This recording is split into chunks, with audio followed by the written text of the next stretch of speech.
it makes no sense to say that black people can't figure this shit out. That would be crazy. Like it's I think they have, bro. Human being. I mean, we need to throw in the towel now. Fuck it. Yeah, I think they have figured it out.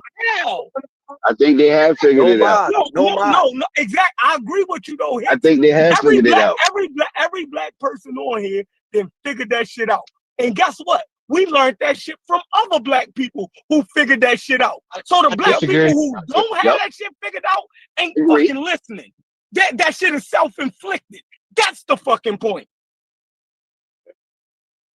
Disagree. Yeah, I'm not willing to hold that L by saying white people got that much power. Oh, nah, I'm not. No one's saying that. No, no one say that. But I'm not saying you saying that. Okay. But I'm saying like the whole throw in the towel analogy. It's like a person throwing in the towel. Still ain't heard nobody say that. Oh my God, I didn't say. Like where do y'all live that y'all having conversations that niggas is running around saying, "Oh man, it's over.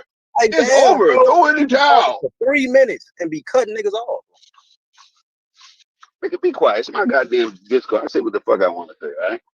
Yeah. And I'm quiet, and I'm quiet a lot of the times too. Yeah, okay. Me too. So chill. Nah, you chill. No, I still don't know where these people is at. You know, that's just running around talking about the system all day. Y'all must have seen some '70s Phil Donahue TV shows and shit. I don't know who doing that. Here come the BS. Here come the BS. No, that must be people y'all know. Running around talking about the system. All right, cool. The fucking system said it was fucked up. But hold on, the system said it was fucked up. But that ain't good enough for nobody. If the system tells you it's fucked up, no, it ain't. No, it ain't. If the FBI tell you we arrest more black people than anybody over some simple shit, and you more likely to spend more time in fucking jail than anybody else, yeah, you ain't gonna believe that. Doing simple shit. Yeah, sure. Sure. No, I said more likely to be arrested. More likely to be arrested. Yeah. Everybody doing human shit. Everybody doing human shit. And I guess you straight and narrow. Oh, you straight and narrow. Yeah, okay. How many stop signs did you roll through? How many stop signs did you roll through on your way to work today? So now somebody. Yeah, okay, Mr. Perfect. Yeah, I bet you at least two. I bet you at least two. In jail. No, you. You. Stop sign. No, I'm saying you perfect though. You perfect. Oh, only do small. Oh, my bad. Oh, only do small. Okay, my bad. Only do small crimes. Rolling through. My bad. We only do big crimes. Oh, okay, I get it now.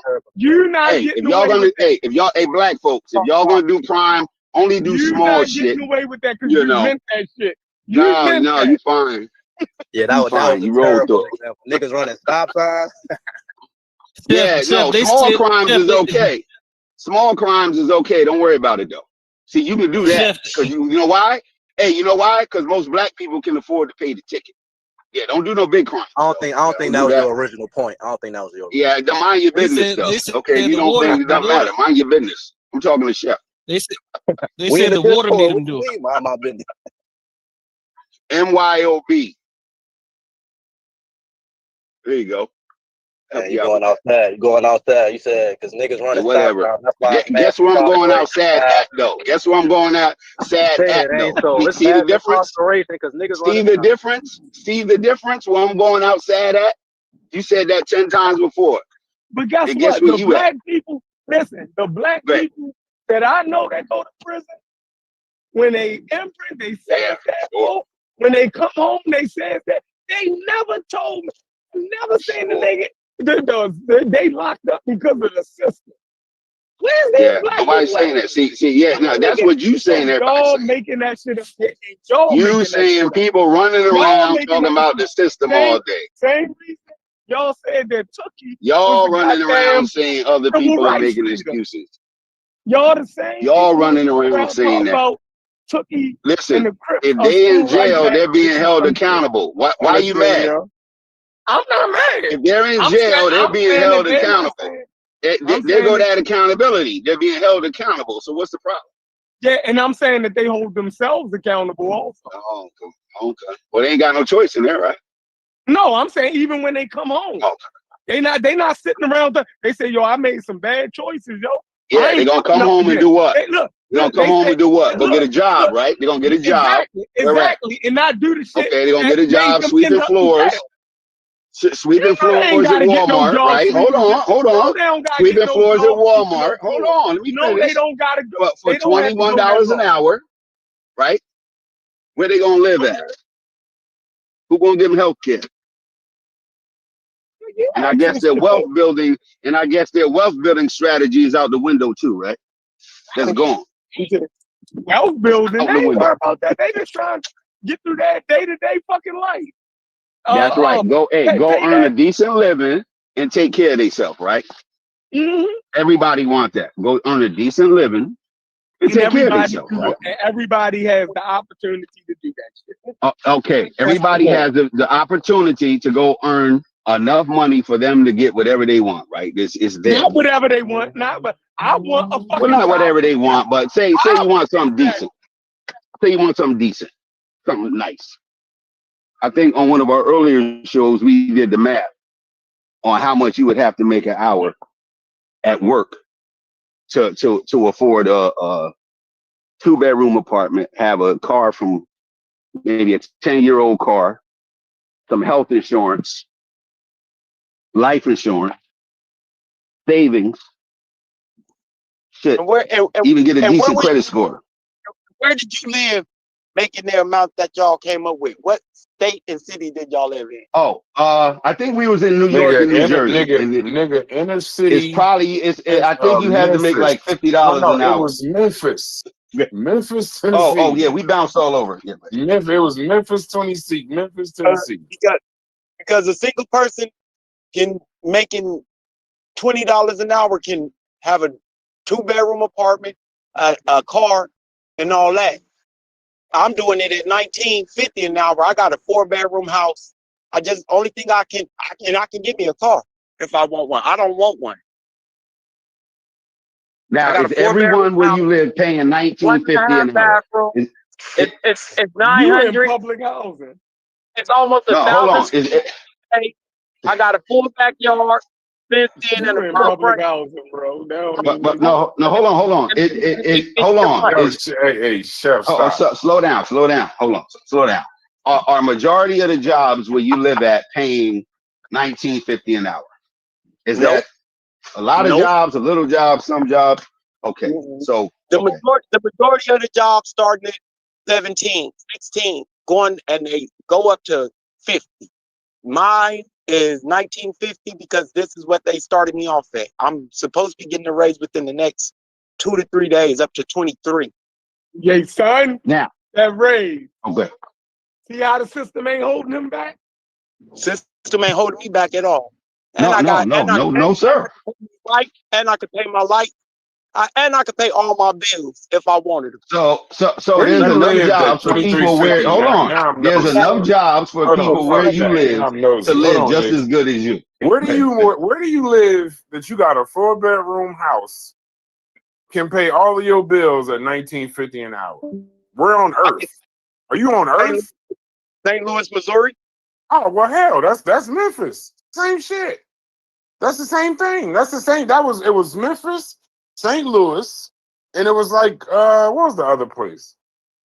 It was Memphis, St. Louis. I forgot, but those are places. But I think the metric was okay. Hold on. But 2350. Now I'm assuming that's Sabio. Shouts to you if that's you. Yeah. But 2350, we pulled those out of those places like St. Louis or Memphis, and we put that in like big cities like Baltimore, Miami, Chicago, this, that, and other. That you couldn't afford to at $19.50 an hour. You're struggling. Homeless. No, you're not struggling. No. You're not struggling. You might as well be unemployed. You're homeless. Yeah, you might as well be unemployed. You might as well be on the street. You will be in the street. If you make $20 times 4 times 800, that's like $500 a week. You're homeless. They make 19 damn near the certain McDonald's that I've been to. So so you're homeless, bro. That's what we're trying to say. When y'all say all black people, just know that that number that y'all talking about, what is a 4-bedroom house in Memphis or St. Louis, is you're living in a 18-year-old Datsun in a major city. Right. And I'm not even talking about California. I mean, California, 1950 with the tax situation they got there. That's why I had Here's the question. What's the average amount of rent in your city? That's the real question.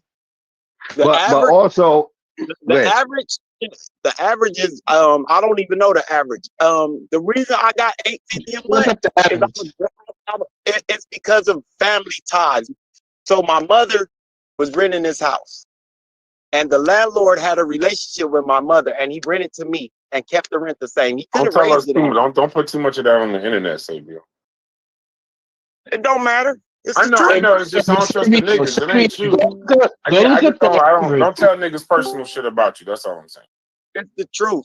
What else? I mean, so that's all they got. If they think that's gonna bother me, it's the truth. So what? All right, my brother. No problem, my brother. Proceed. So I just took over the news. Okay. Well. The not this conversation, but we were talking about something similar to what y'all were saying earlier. What's normal, right? Okay, a normal is a place to live. Just say 2 bedrooms, a car, decent health insurance. Now, whether that's through your employer or you self-pay, things like that. How much you would have to make in any of these cities. And it was way above. Just to have a normal life. What I think we all think is normal. Decent place to live in a car. Was way above what the average wages were in those cities or towns. Damn near double. So even at your best, there ain't nothing to accommodate you. Nah. Even at your best. Go ahead. The average rent in St. Louis for a 1-bedroom apartment is $1,100. The average What's the average wages? The average rent. I'll do that in 1 second. The average rent in New York City is $4,000.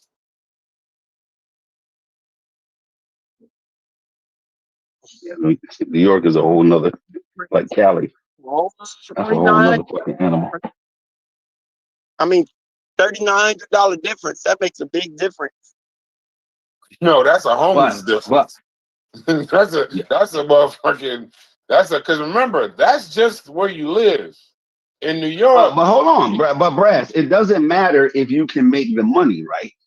The point is, can you, where you are, make enough money to live a normal life, or most people where you live?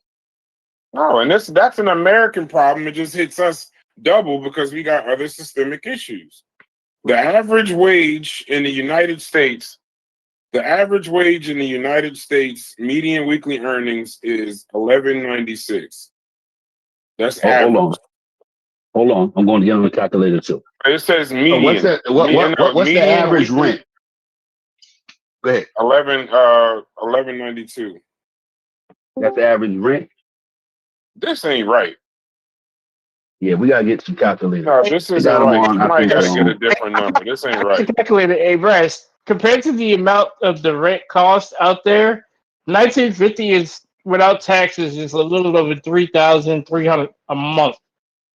About I'm gonna say maybe 750, 780, maybe 800 a week at a 40-day work week. So you already are making more than the normal, amount of rent in that area. That's not common. I can tell you here where I'm at. 2,000, maybe 2,100 is the median. So you got to make a little. Hold on. If the average pay is 11 and the average rent is 1,300, is that all of their paycheck or not? For somebody doing that, who makes they make $12 an hour. 12, gotcha. I don't know, but them numbers ain't right because I know 12 hour is like a little over 2,000 a month. They make about $480 a week. That's without taxes. So, is that enough to cover your rent if the average rent is say $1,100 a month? for It, a it two-bedroom. is, but that's again, Just that's your without rent. tax. It is, That's your but rent. You That's your rent see in without the state. taxes. No, that's Oh, your we ain't rent doing with them no crimes. Hold mistake. on, no. that's without Listen, taxes. the IRS will be at your house before the mob will. No, So I'm Exactly. you saying, owe but the mob money, the IRS will beat them there. no, but I'm saying when we So, talk about this, but remember there's food, clothes, there's other pieces to no, what Exactly. you got. that's why we just doing rent. We just doing the biggest one. If you just We're just do doing the rent, largest one is your rent. if you just do rent, you can make it out barely. But the moment you start adding electric bill, if you pay water bill, gas, Food, if you have it, A internet, food, child. children, it complicates it. Absolutely. better put that child to work.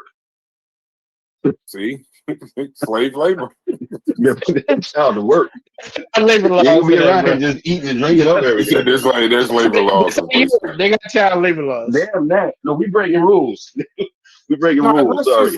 but see, let's not forget. Listen, and then on top of that, that's if everything remains the same. We're in inflation we're in a period of inflation right now. So whatever you It's thought never cost remains. Food we're not prices even have adding gone up. that. Food prices have gone up. So We're not yeah, even adding that. you gotta acknowledge that. Listen, it's just unrealistic.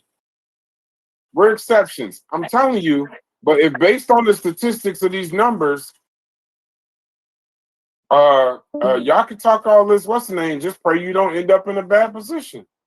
With all this shit that you talking, you got to see the same motherfuckers on the way down. You looking at the way up. It don't even take. I didn't want to say this earlier, but it's a Corey. I didn't want to say this earlier to like deter from someone's point earlier, like Carnivorous and Fetty, but it's a lot of people that are homeless that have one or two jobs holding it down, but they can't afford the housing. So like we got to take that into consideration. Like a lot of this shit ain't just because people aren't trying and people ain't actually doing the work. That's A lot of these actually shit more. because That's of the economy. actually I don't think more nobody on common here ever than ignored not. that though. I don't think nobody ignored that.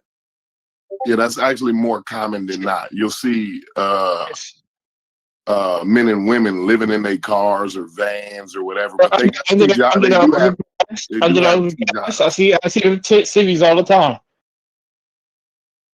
Yeah. A lot of times they'll have two jobs, you know what I'm saying? But they do live in a car or van or whatever, what have you. That's more common than not. You know what I'm saying? That's more common than the bum laying on the corner. You know what I'm saying? Like that's a small. How common is it? How common is it? You think that you have a lot of? Because again, what age group are y'all talking? What age group are y'all talking about? Y'all talking about like adults over 30? Most Americans need a supplement to their income. The overwhelming vast majority of Americans need a supplement to their income. In fact, I would say, and this may be a reach, but I would say about over 70 to 80% of people in homeless shelters are working. Absolutely. I know because I actually was in one. Not to put too much information out there, but yeah, I actually was in one, and the majority of the people there worked. When most jobs, when the working class haven't had a raise that kept up with inflation in 40 years, of course you'll have that. Absolutely. Of course you'll have that. When corporations and companies are doing wage theft at a rampant rate these days, of course you'll have that. Yeah, when a pothole will get you in the poorhouse. That's what I'm talking about. When I talked about the pothole months ago, everybody broke out laughing.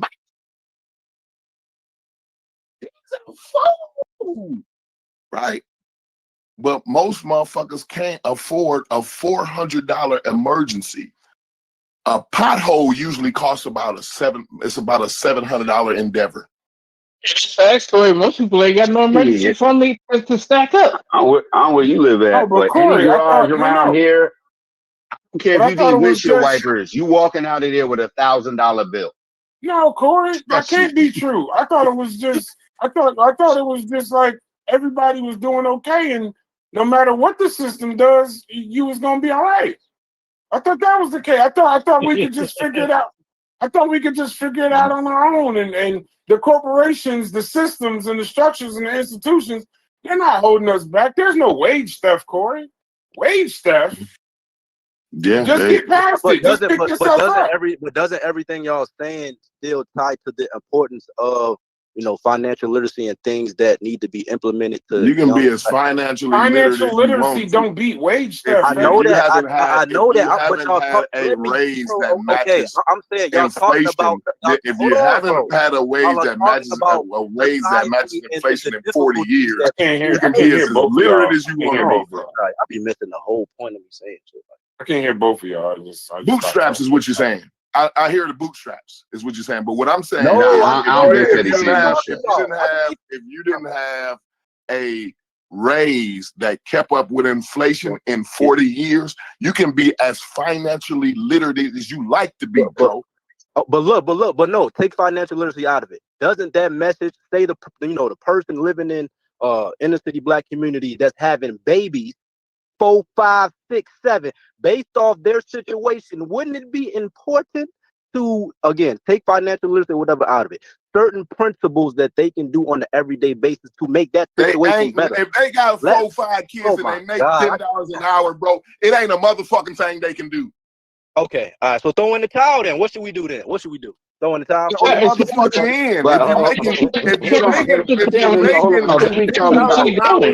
talking about two different groups of people. Hold on. I think we talking about two different groups of people. What they're saying, bro. But I'm saying that message still needs to be.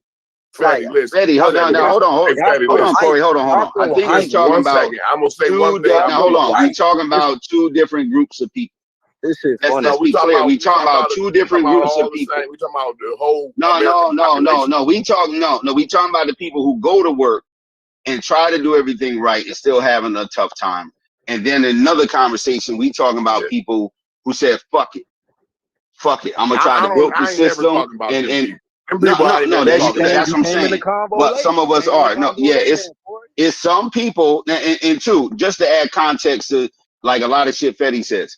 I personally, and I'm sure y'all know them too, know people who said, I'm not going on welfare. Now wait till you hear the reason why. I'm not taking an apartment, and I don't know where y'all live, but in New York, you can get apartment, you can get free healthcare, you can get a fucking a cab ride anywhere, you can get a phone, a cell phone, you can get everything from the state if they deem you disabled, right? But guess what come with that? They need to know where your ass is at. You gonna take some drug tests. If you a parent, you going to parenting classes. If you want to keep this apartment, they're gonna come by and check on this motherfucker twice a week. Make sure it's clean. Make sure the kids is in school. Hold on. And these people are more like, not all of them. Man, fuck that. They want to know too much. So there is a huge demographic. If you make $11 sorry ass. No, but hold on what I'm saying. But that's why we're talking about different people. No, we talking about different people. You don't qualify for that. Will say some people can do it if they make $9 an hour. They can I'm get on the on that. But if you make $11.50, you're overqualified. You don't qualify for that program. Your income is too much. If you make, I'm talking about a different group of people. Go ahead. My bad. There's also a different group of people who need government assistance, but depending on your state, especially if you live in a Commonwealth state, you got to work to get those benefits. Mm-hmm. But you're not just sitting back eating up those benefits. And they also, they kicking motherfuckers off of that anyway. Them programs, they defunded those. You don't have a job. Programs by $1 trillion. They took $1 trillion from the social program so that Trump can do his tax cuts, his $1 trillion tax cut. Thanks. So I think we was talking about two different groups of people because, like Fetty's saying, there is a demographic. I don't want to even ever have a conversation about the guy that said, you came in the combo wrong. Why talk about the guy that said, I don't give a fuck, because I don't know no niggas like that. All right. Okay. Oh shit! I know. Capping, bro. I know all kind of people. I don't. Who's in your life? Who is in your life? I can tell you two people. Because listen, I know like a motherfucker. A father and a son. Somebody, listen, y'all be so fucking unrealistic. Nah, you came in the convo hot. Don't even understand the context of the convo, and you crying. Where you live at? Fetty, get yours. It's just I'm plenty of people like that. Fuck that, bro. Because every time somebody say, go ahead, Fetty, he say, fuck it, I don't want to say All that crying ass shit, man. You don't even know the context of the convo, bro. And you be talking crazy. Well, enlighten me then. Enlighten my crying ass. See, he cool until I start talking. Go ahead, bro. Go ahead. Go ahead. Get Fetty a position in the company. How the world Did y'all notice that? Go ahead, bro. Go ahead, Look, he said, go ahead. Nah, Fetty, don't let him pull you into the trap. As soon as I start talking, he start talking. But when I said, go ahead, brother, enlighten me, he was quiet as a goddamn church mouse. See, this is what he do all the time. No. There's a contingent. Spill, bro. I heard it 100 times. Go ahead until you spill, bro.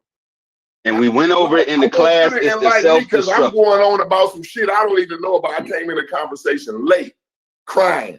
So I want to know you be loud and wrong sometimes. What's the conversation? Who's the fault? Who's at fault for the disproportionate negative effects that Black people suffer in this country? That's the conversation. White people. White America. Chef said the system. That's the wrong way to have this conversation, though. I think that's where we fuck up at. We have conversations the wrong way. I agree. In this situation, Black or white don't fucking matter at all in this conversation that we talking about here.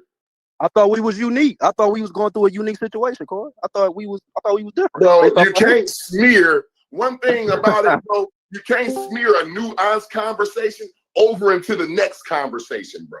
So I agree, but that's what you're doing. doing. Things are very complicated. That's what you're doing. Just because I think this way right here, don't mean I think this way right here. But that's what you're doing. Take your own advice. So if you no, bro, I do take my own fucking advice, bro. Okay, you know what kind of life I live? Huh? Excuse me, Fetty? I think he had a bad signal. Go ahead, Corey. Fetty, every time somebody want to know what Fetty's saying, he shut the fuck up. But as soon as somebody start talking, he start talking. I don't get it. I don't understand with these young little niggas. Get your ass up, Fetty. Strap your motherfucking big boy pants on and cut the bullshit. Stand up, nigga. That's what I'm trying to work. This is what worries me about. If you want to know what worries me about your age group, because you always talk about, well, my age group, right? You niggas ain't standing up. You bitch up every time a motherfucking challenge comes your goddamn way. And this and that. And you always smarter than every motherfucker. You don't want to listen to no motherfucker who's been living a little bit longer than what your ass been living. This is what I was saying the other day, Fetty. This is how I stay consistent, right? Because you know better. You one of them niggas that actually might know better, right? That grandmama told you you ain't got no motherfucking excuses, and get your motherfucking ass up and quit crying, right? And stand up with your motherfucking head up, your chin up, and your chest out. So when a motherfucker asks you for clarity, you stand your motherfucking ass up with your chin up and your chest out, and you say, this is what the fuck I'm talking about, Corey. Now stand up, nigga. What the fuck you talking about? See? It's too much bitching these young niggas. Niggas, they all know it. They know everything. They know it all. But these the little niggas who ain't never gonna ever be able to afford a fucking house. Why? Because they don't listen to what the fuck's going on. They think they know every goddamn thing. This one's crying and this one's living in that. Nigga, you gonna be the ones who never, you said it. You the generation that can't even think about buying a goddamn house. See? But he know every goddamn thing. This is what's wrong with you little niggas. You lost. You lost what I was talking about the other day, what the sister was talking about the other day. You niggas lost that. What grandmama and them said. Because that's what y'all finna, that's what Fetty was finna go to saying to me. Y'all know that, right? Well, yesterday you said you need to take your own advice. See, now he's back, and while I'm talking, now he's back, and now while I'm talking, he's talking again. Let me tell you. I'm gonna give you the floor, Fetty. Go ahead. Let me hear what you gotta say. Right? We was talking about some completely different shit dealing with a particular group of people dealing with African Americans. What you did when you heard what I said, you got jumpy and you put yourself out there and you was wrong. And I tried to give you context as to what I was talking about. Exactly. You about to go on a bullshit tangent like you've been doing, and you just wrong. But go ahead. Wrong about what exactly, Fetty? I'm saying the context in which I'm speaking about something is funny how you're going on a tangent right now saying I do certain shit, but don't realize you the nigga who jumped out the window. Oh, I do a lot of shit. I know for sure I do a lot of fucked up shit, bro. Hey, cool. I mean, so what we good then? Enlighten me again. That's we good. We good. We good. I mean, I ain't tripping. See, now am I tripping, y'all? Here we go. He's trying to get public opinion. Look, this shit weak as hell, nigga. Deal with me one-on-one, nigga. No, I am dealing with you one-on-one because why you need other people? Well, listen to me then, Fetty. Shut the fuck up while I'm talking. Nigga, you shut the fuck up, nigga. Goofy. Fuck you talking about? Listen. Nah, nigga, what? I just got through saying. So you still talk? Go ahead. You trying? Go ahead, Corey. Go ahead. I don't want you to go off on another tangent. Go ahead.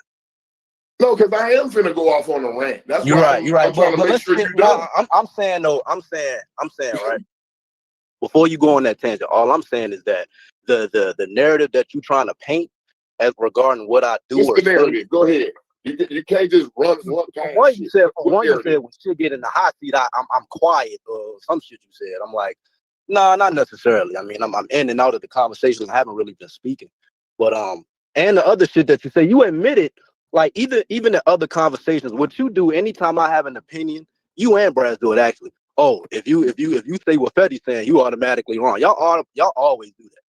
So I'm saying you about to go on another tangent that fits that same description. But in reality, if you knew what I'm trying to say, I'm not trying to undermine the whole thing. Well, what you trying to say? That's what I'm trying to get to. Again, I'm not trying to undermine the fact that the things y'all saying is an overall American problem, but it seems as if whenever I try to, take that microscope and apply it to us and different people in our community, I just get dealt with. Well, it's an American problem. You don't think, Fetty? See, the problem is you need a little bit more wisdom. Oh, here we go. The ageism. They go to ageism. Yeah, it is. That's the issue.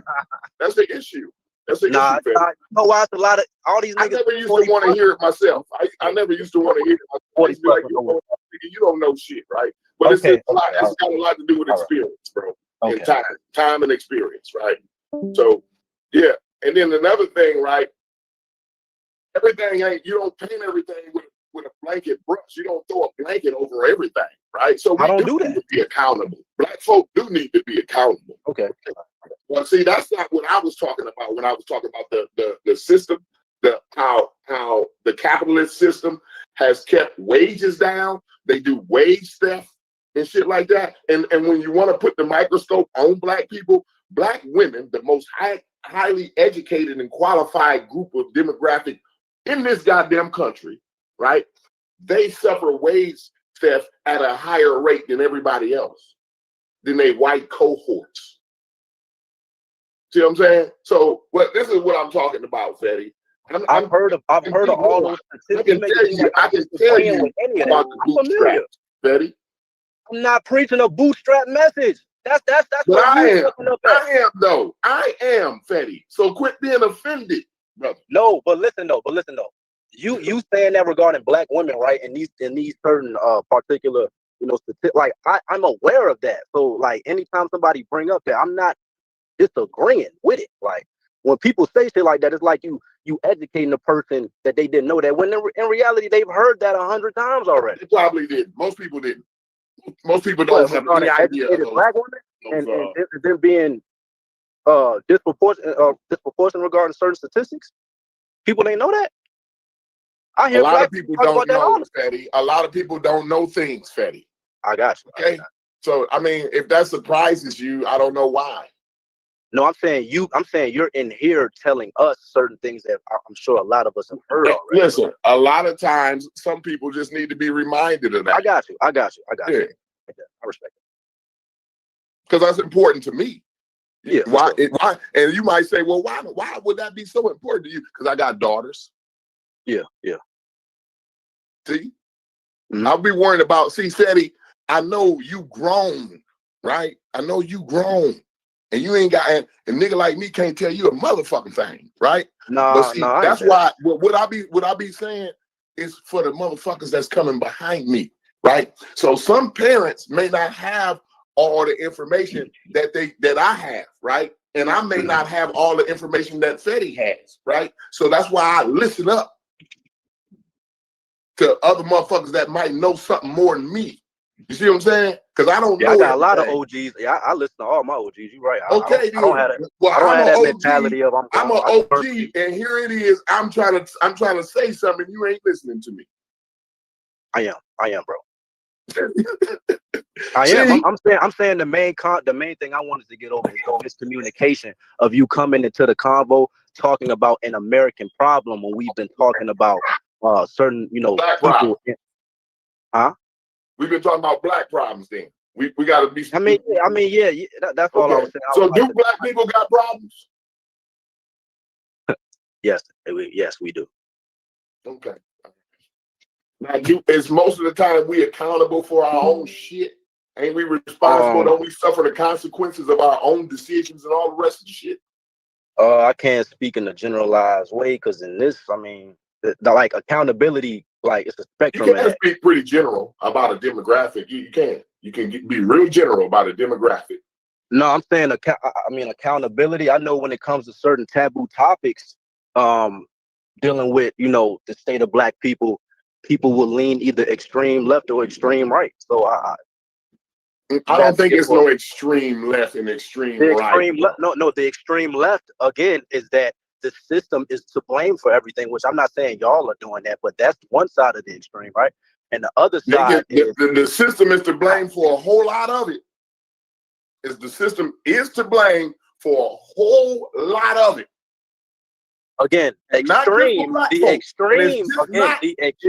side for black folk. You didn't let me finish.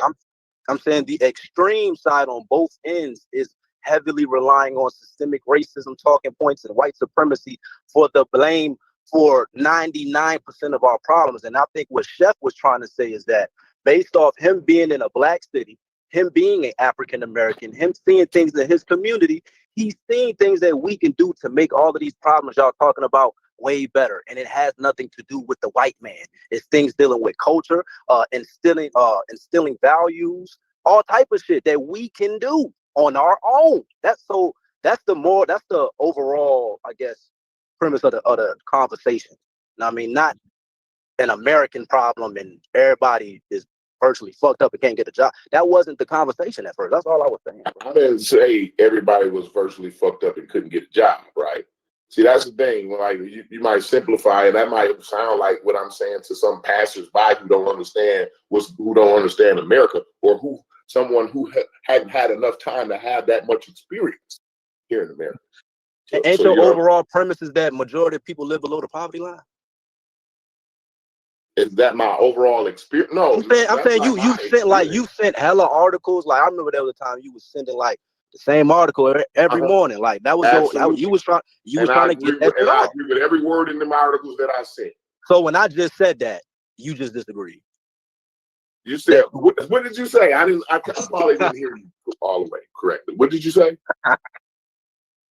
Never mind, bro. But yeah, well, maybe I didn't hear you because like regarding it seems like it's a delay or something. Because when I start talking, you start talking. Then when you start talking, it might be a delay. I think it's a delay. So you said something about. I thought you said that all Americans live under the poverty line or something. No. I think where you was about to go, you was about to go into that same spill. You don't agree with that? Which spiel? Which spiel? I'm saying like how hard, like a lot of people who we don't think is working hard, they got 2 jobs, and it's the economy, society, you know, that's really fucking up all Americans. It's not a black problem. I could have sworn that's the spiel I go on quite often. Yes. Yeah. So I'm not saying that you was wrong on that. All I was saying is that kind of deters us from the original. Everybody else got an excuse for it, but black folk don't. Black folk can't mention it. If you're a white nigga, right, it's fine for you to mention it, right? But if you're a black folk, when you start mentioning the shit that I be putting in the chat, then you some type of excuse making motherfucker. No, I like the sources that you put. I even agree with you that the blue collar, that the young people are actually going against. I was with you. I wanted you to do a show connecting what Booker T said to a lot of the shit you were saying. So I don't know who you talking about right now. Well, I'm asking, is that what you're saying? Because you said it was like a spiel or something. Like no, it's not a spiel. It's not with you, right? And I'm not directly talking to you, but it seems like whenever we have accountability conversations, some people on the opposite end of the conversation who's trying to be a contrarian will say, well, that's not a black people problem. That's an American problem. Like when I talk about black culture, but when we was talking about gang culture and things like that, a lot of the rebuttals was, well, America is like America got a teenage problem. The teenagers is wild as fuck because listen, don't you see? You know, in the gang culture and shit, most of them kids that's doing all this shooting up, they motherfuckers ain't no older than they between 14 and 20. 25 maybe at the oldest, right? Mm. So we got a problem in the country with folk that age. I don't give a damn what demographic they come from. Because if you look at the news, every goddamn day, some 16 to 25-year-old white boy go outside and shoot up a bunch of motherfuckers. What I'm saying is, it's not a black thing. It's a gun control thing. It's a universal health care thing that I'll be talking about. This is the shit because you don't be reading the shit that I be putting in there. You might have read a couple. How you know, bro? Damn, how you might have read a couple sentences of it. Because I can tell by the way you talking and what you ain't equating. I said I agree with it. Oh my God, bro! You can tell by what you ain't putting in the equation. So what did I say? Telling me about black that indicates I didn't read. You keep telling me about black kids, right? Yes. Who don't even make up a percentage. Here we go. In America. You proving my point. So I guess anytime me and Chef talks about the unique, because again, it can be an American problem, but the people and the cultures and different ethnic groups obviously express and receive these things differently than others. So when me and Chef talked about how crime and black on black violence is a unique situation in our culture because it's tied to music, fashion, and other shit, you then have to admit that it's an American problem. But you think that white boys don't get influenced by music and YouTube and video games? Oh my God. And go out and how you gonna eat a bagel with cream cheese on it, then decide, you know what, it's Wednesday, I'm gonna go out and shoot up a school. All right. If you don't understand the fact how, like, in black culture, a black person in a middle class home with 2 parents is still susceptible of being a part of that low culture. Exactly, bro. You keep cutting me off. Exactly. Okay, let me exactly. So again, it can be an American problem, but again, when it comes to African American children who have 2 children, I've seen it.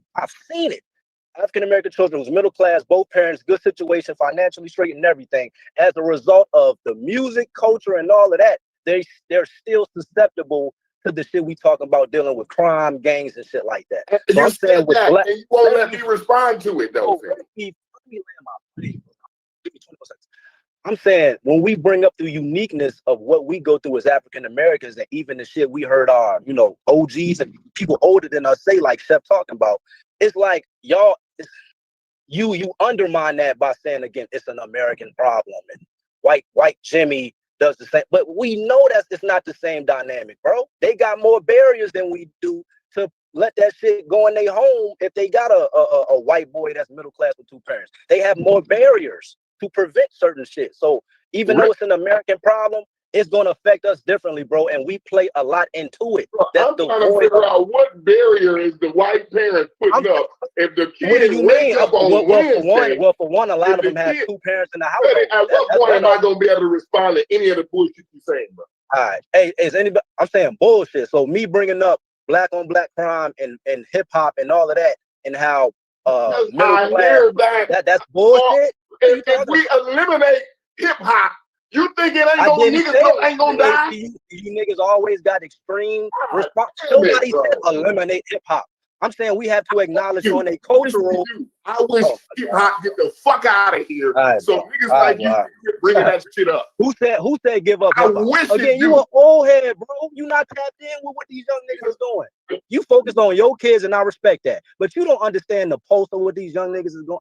So I'm not listening to you. When it comes to that, I got more expertise than you in that. Because the three years I coached, like hands-on, as soon as I got out of college, I saw some shit I never. It's like, yo, I had a large sample size of young black kids who I knew and what they was going through. So I'm not listening. Hey, Sam, the thing that I wanted to respond to, I done forgot what you said. Yeah, I know. That's what I'm saying. Like, at some point, you gotta let me respond. I got it, bro. What you're talking about. Yeah, I know. I want to ask you a question, Freddie. What would be your rebuttal? And not saying that what you say is not true, what young people today are going through, right? But what would be your rebuttal to somebody who's 47, 53, 54 years old that can say, when I was young, my mother sold her body for us to eat. Or I would come home and my parents would be high on heroin, slumped over, or whatever horrible shit. So what I'm saying is there's nothing new that young people today could be saying in comparison to somebody older than them. Yeah, I agree. You know what I mean? That's all. Yeah, and like I said, I value what OGs tell me. Like, I'm not tripping about that. And the shit you talk about, my pops did 15. My grandma was a prostitute on my father's side. 2 of my uncles got killed. So I'm not talking out the side of my ass, bro. Like, niggas acting like if I was in the suburbs somewhere and disconnected from what black people are going through on an everyday basis, y'all got every right to cook me. But I have a lot of experience, and due to my unique situation and experience in life, I've seen a lot of shit. And I've seen exactly what these young, and I'm saying I'm not speaking to absolutes, but a lot of what these young people are going through based off social media, motherfuckers being incels and all type of shit. Grew up with a crackhead in this family. We don't know. Bro. We don't know because we the only one. He said he the only one to experience that. I didn't say that. When did I say that? I just said I value. See, niggas don't listen, bro. Niggas change my words up. When did I ever say I'm the only person that went through that, bro? Stop it, bro. What are you talking about? Hey, Freddie, stop telling niggas your personal business. That's crazy, bro. Like, bro, that's crazy. We done went down the route. I never said I was like, what are you talking about? Obviously, all of us crackheads you got here, bro. You saying crazy. So you got all what you talking about? When did I say any of that? When did I say I have all? I'm saying again, y'all don't understand the importance. Y'all don't understand how pivotal a coach is. A high school coach that is around the kids more than their parents. You mean to tell me they don't see shit that you can't really see based off the unique situation they in? You don't think I ever been a high school kid before? You said what?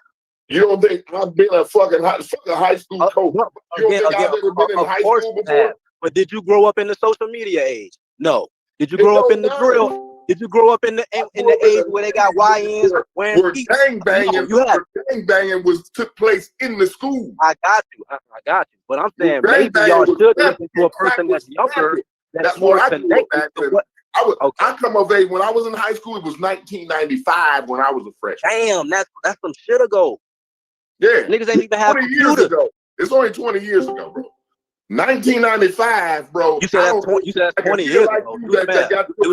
That's 30 with the voice that you giving me, bro. I don't know how well you would have survived in 1995.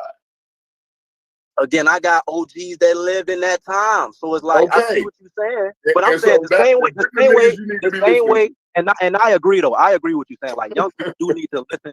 Young people do need to listen to older people, but the older people need to listen to the young niggas sometimes too. But sometimes I gotta be able to get a word in edgewise. Young niggas sometimes too. That's all. Y'all not really having a conversation if we're being honest. Yeah, this isn't like a. Y'all not having discourse. I know y'all might think y'all having discourse because y'all talking to each other, but y'all really not talking to each other. I'm not even talking. I can't even respond but to the 2 seconds of the thing that he's saying. Nah, like, he's changing my words up. Yeah, but y'all not really talking. Y'all not changing my words up. I don't know. First you said I don't listen to OGs and I know everything, which I never said. Like you just been putting words in my mouth, bro. Because you said it's old head niggas like me who don't know. No. I'm saying again, it's old heads like you, right? That want young people to listen to you, but you undermine the unique experience that a younger person. So I undermine you. Let me finish. On a day-to-day basis. God damn. All right, go ahead. Listen, Fetty. I know you're talking in general. Some OG niggas, maybe they don't want to listen to you little niggas. Fine, but that's not me, bro. You know what I'm saying? So I'm listening to you, but you got to at least listen to me sometime. I don't even know, Fetty, you done went down the rabbit hole so far, throwing against Gallup. You done threw so much shit up against the wall. I don't know what we started on, Fetty. I don't even know what we arguing over. I said I agree with what you said, and then you proceeded to say, "See, you think you know everything and all that." I'm like, "What? I didn't say that." So I'm just trying to. You know what, Fetty? I just now got to the age where I can say that. So I always wanted to say that. So I got that off on you. Okay, I got it off on you. All right, I was trying to get the right. It's gonna be all right. We good though. We good. I appreciate your perspective, but let's like. I want to, again, when we're talking about the unique experience of African Americans, I think this was a good convo that we was having regarding like I fucked it up. My bad. No. I came in late. I can't. It's okay for me to fuck it up, bro. And it's cool for you to say that. It's not because I came in late. You know what I'm saying? Hey, Corey, can I borrow your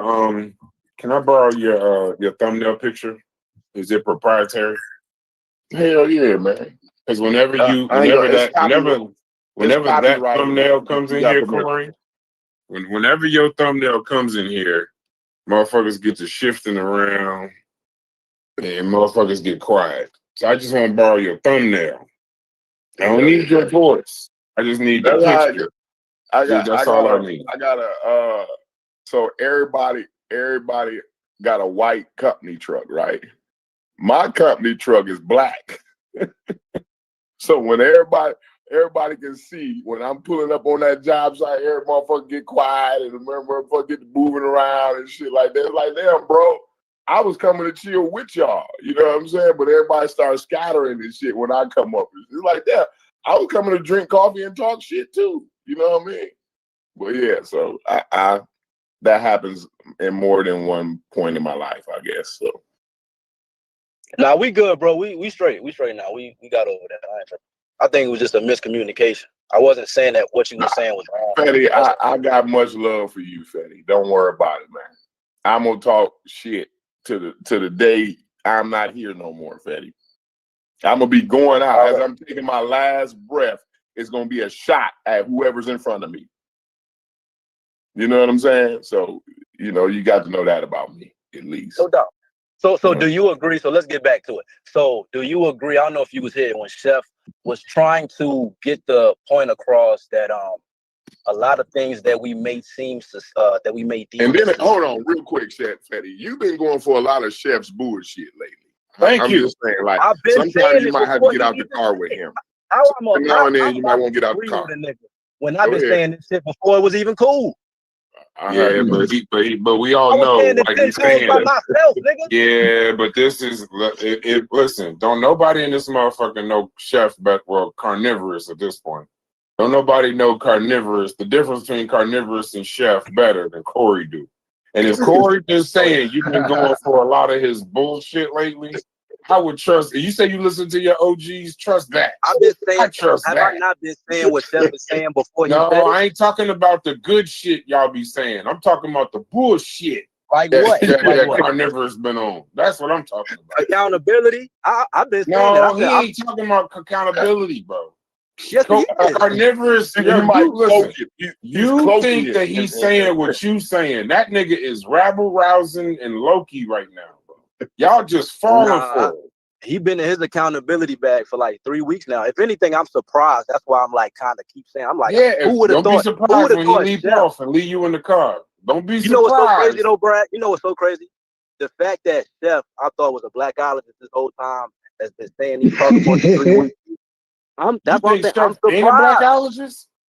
No, Chef is a black. He is a blackologist. Chef is most certainly a blackologist. Definitely a blackologist. No. I'm saying, he's the blackest nigga in there. No, based off these convos, I would think that Chef had the opinion of you, Brad, and you had the opinion of Chef because a lot of this shit. He's rabble rousing, Fetty. He ain't being sick, bro. When he lead his conversation, I think he's dead ass. I think he's no. Listen to what I'm saying. I just want you to know when Chef do a full 180 on these conversations, you gonna be in the car alone, bro. No, I mean I've been in the car alone.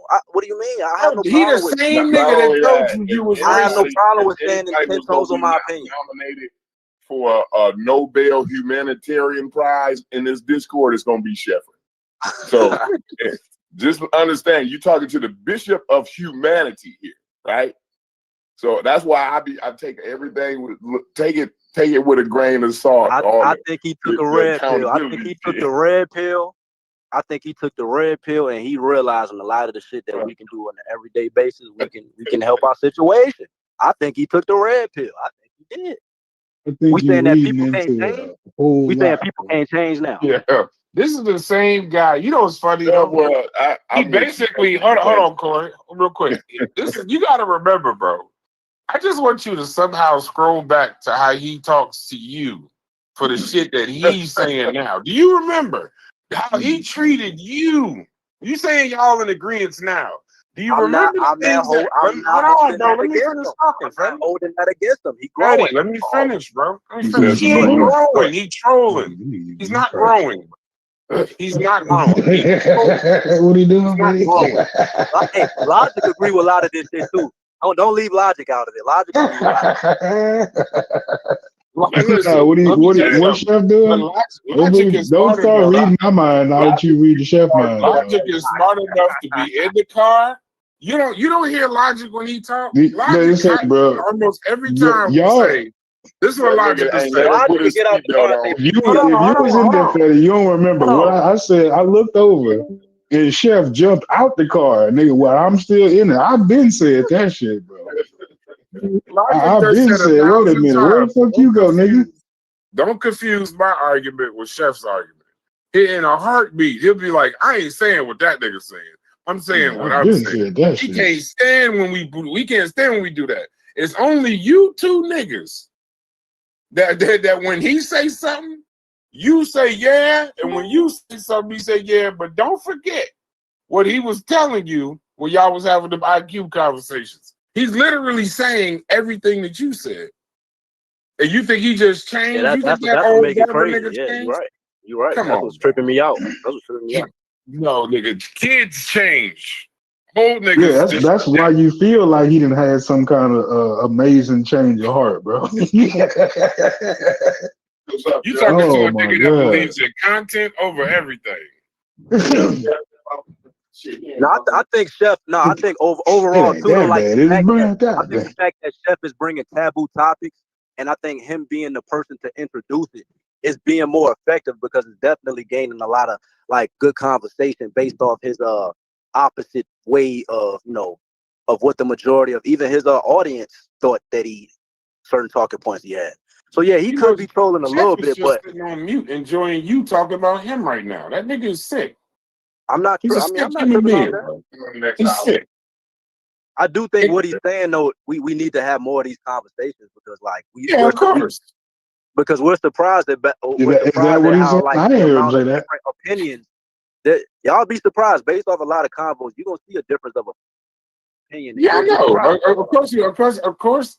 In a world where we could talk about any goddamn thing, we wake up and talk about niggas not being shit every day. Yeah. Of course. Like y'all don't realize that's what I kept saying. That's what I'm saying. Like, motherfucking, this is a week ago.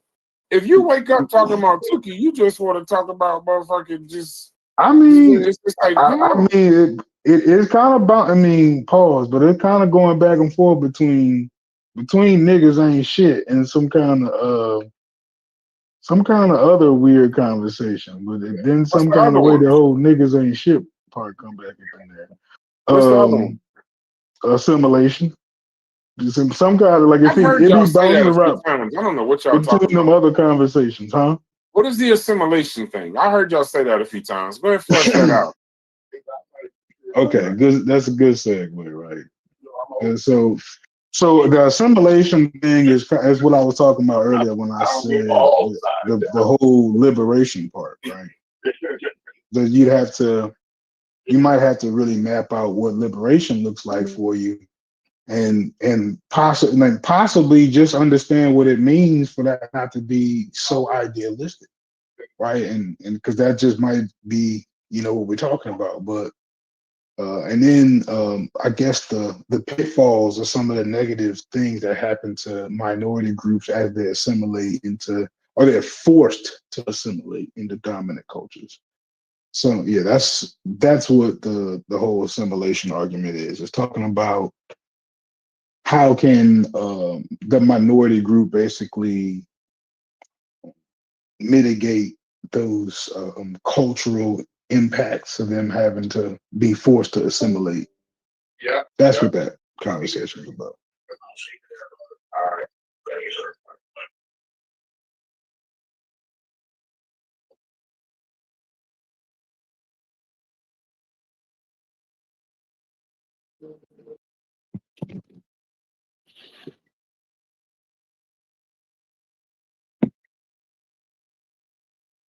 What happened? I took a business call and everybody quiet? Or did I lose connection or something? I heard something dealing with a my shit working? Yeah, I get you now. Yeah. We was talking about It seemed like, so now I want to get back to the one conversation, because when I came in, I was talking about some of the things that I shared in the chat in my sources or whatever. So that's why I came in the way I came in, Fetty, because like I heard some of the talking points that were in some of the sources that I shared. You know what I'm saying? So I thought that's maybe where y'all was at.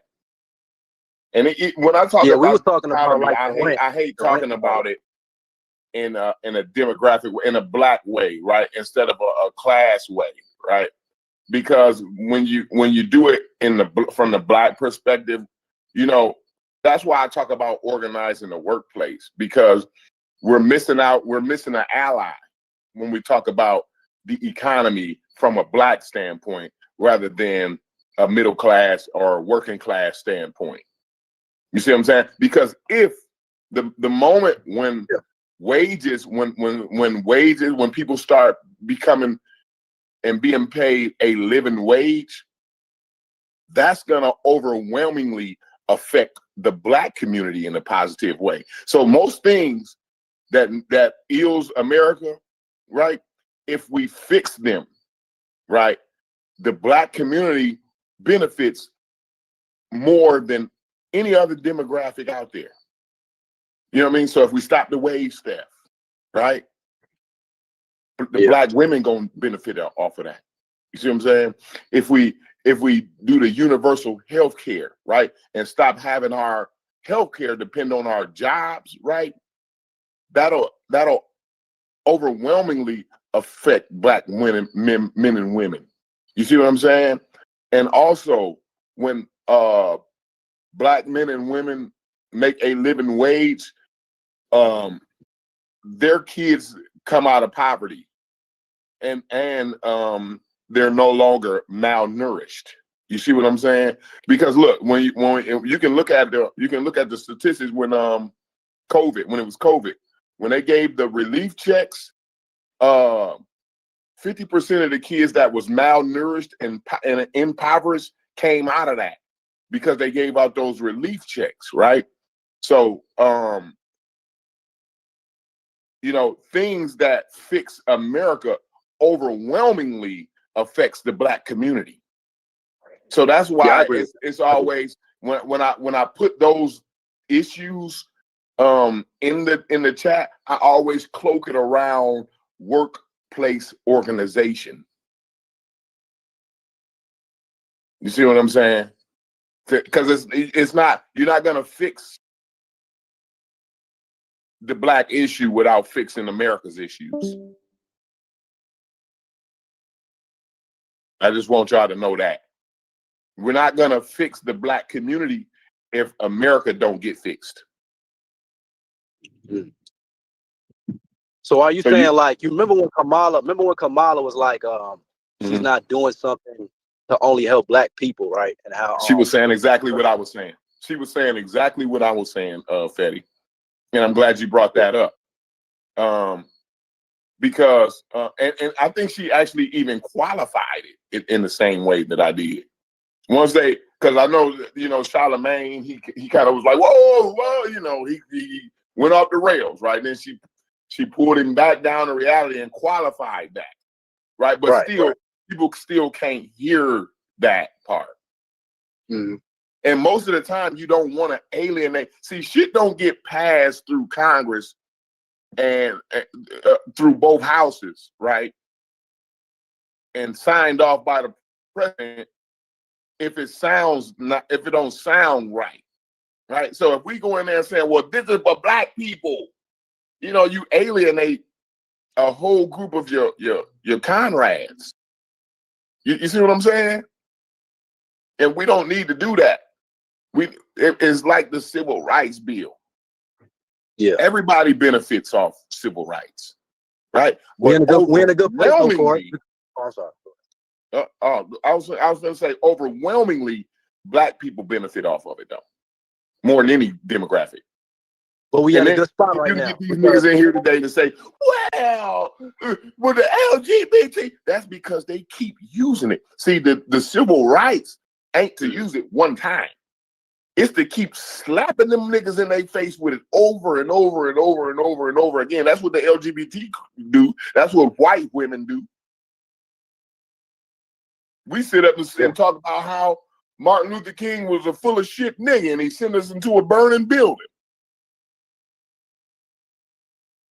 But go ahead, Fetty, you was gonna say something? No, I'm glad you said that, because it trips me out again how, based off what Kamala said, right? A lot of black people kind of, like you said, they looked at that crazy, like, wait, what? That means she don't care about black people because she's not identifying a direct black problem. So that's why I say, like, it kind of confuses me, because like a lot of the pro-black people who are here on the internet and in real life, they keep saying our situation is unique. I don't know, but when it comes to certain topics, I'm not saying you, but when that accountability thing gets brought up, it's like that goes out the window. That same rationale and logic they was applying to say whatever they was saying. Yeah, but you do know all the things that I'm talking about, though. We've only had 60 years to be able to participate in that. True. So I just, I think that's why they bring that part up. You know what I'm saying? Just to keep that, because one thing about what I keep saying, and it's in my message all the time too, is you ain't got it. Just because you got it don't mean it can't be taken away. You see what I'm saying? Just because we got the right to drive or live as Americans and do what white folk do and all the rest of the good shit we enjoy today, right? Don't mean that shit can't be taken away. So we always want to be reminded of where we came from and where we could be. You see what I'm saying? Yeah. So don't never forget about that, because the Jewish people don't. What they say? Never forget and never again. Yeah, they know that Holocaust can happen again. They know, because the same way there was a set of circumstances that led down to it. Absolutely. And it wasn't like something they could see. It wasn't always something they could see. And they didn't think it could happen then when it did happen.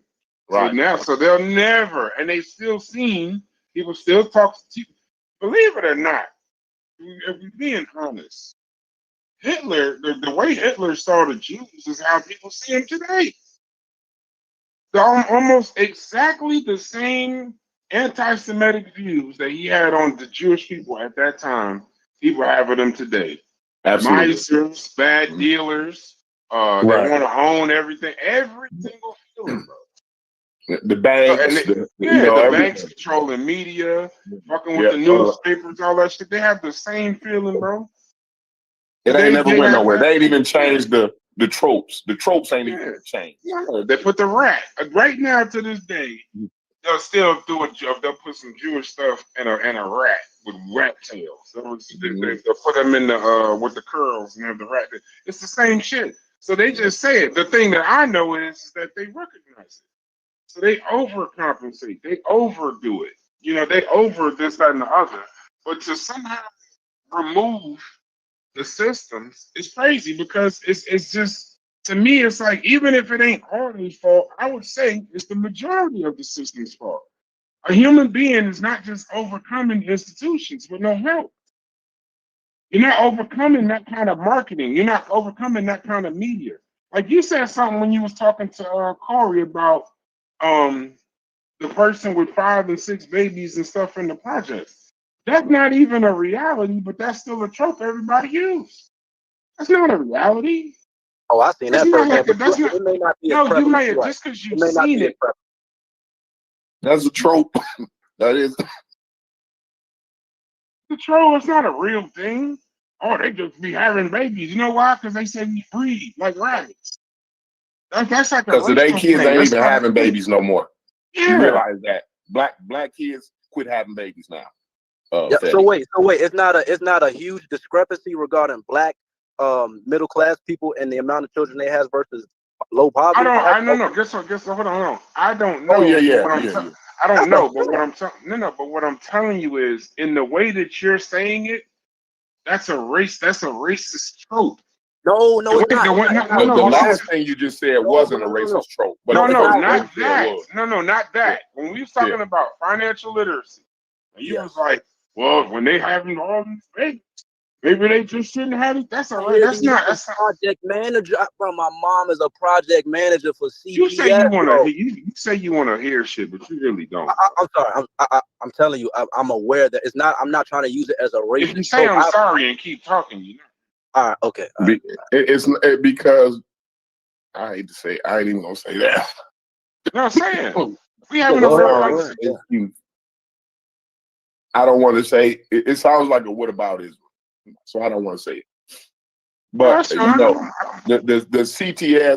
CPS, the welfare program, and all that ain't even for black women, because it's overwhelmingly white folk on it. No, not in Richmond. Not in Richmond. Well, that's fine. I'm looking at it from an American standpoint, from a Richmond, Virginia standpoint. Yeah. I agree. So, because I can go to any city, I can say, well, in Houston, it's probably more niggas. You know what I'm saying? Like, yeah. You know, like that. That's wild to me. You know what I'm saying? So, yeah, we talked about that earlier. We were saying don't apply regional circumstances to what you went through to the overall broader perspective. I get you. Only reason I said the whole reproducing part, and like, if we know, right, and if a black person was to know all those statistical things dealing with our economy and finances, all of that, I'm saying the way at which, right, like if a black person know, okay, if I'm in a fucked up situation where I can't pay my rent, is it ideal for me to keep having children? That's just a simple, logical thought. You know what I'm saying? No, but it's ideal. It's ideal for you to keep having sex. But if you can't afford the right medical attention, and you ain't getting the right, and you the thing is, you go out and get you a little piece of shit job that pay you $29,000 a year, and now you know what I'm saying? That you understand what I'm saying? I'm saying if they don't have that presence of mind, because I know, again, I'm not applying what I see in my everyday life, but we've all, grown up. Bro, you ain't that. So I'm saying no. I'm gonna be 100% real here, Fetty. No, now because I gotta get it. We gotta start having these conversations more realistically, right? Okay. So you ain't never. Now, I'm not saying I don't want to know like all your personal, super personal history, right?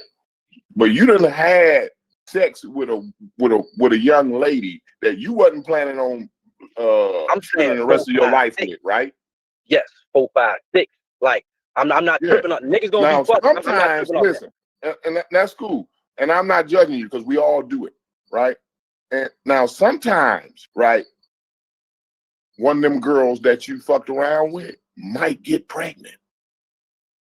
You Of see what I'm course. saying? Right. And then most of the time, that $1,700, $800 or whatever it's called, I don't know what the hell this shit costs these days, right? But majority of the people in America can't afford a $500 emergency. What make you think they can go get down and get a $700 pill? No, I'm saying it's bitches who wanted me to have a baby just based off the fact they were stressed and they just wanted more. And it's like, in reality, I'm saying we know a lot of ways in which we use our. Hold on, we know a lot of ways in which we use our stress and what we do on a daily basis. What was you gonna start out with, Fetty? Go back to what you were starting out with. Yeah, because that first sentence was I only hear the first sentence, but Let me finish, bro. I'm saying, bro, again, the way at which because again, I'm not talking about having a first or second child. I'm not talking about that. I'm saying if you're in a financial situation that's fucking you up and you don't even have the presence of mind to do simple shit to make that situation better, whether it's saving money, budgeting, looking at you can't save no money. No, let him finish. Let him finish. Go ahead. I'm saying as far as, but just simple things like if you got 1 or 2 kids and you're complaining about your situation, which is, rightful. Like I'm not knocking a person for, but you still having kids, 3, 4 baby. I'm saying that type of mentality. I see that a lot in my community where I'm at, bro. It's brothers who I know right now, 3, 4, 5 baby mothers ain't like going selling bud all day, ain't trying to get it. It's like, bro, what you on right now? You know, 2 hold kids on, Corey. is like. Go ahead. Go ahead. Hold on, Corey. I'm not saying this applies to all. That's a very small percentage of the black community. Hold on, let me finish. So I'm not gonna base too much off of the smallest percentage of the black community. I'm not gonna make a diagnosis of the entire black community based off. I never did that. Here's the other part. I didn't say you did. I'm just saying what I'm not gonna do.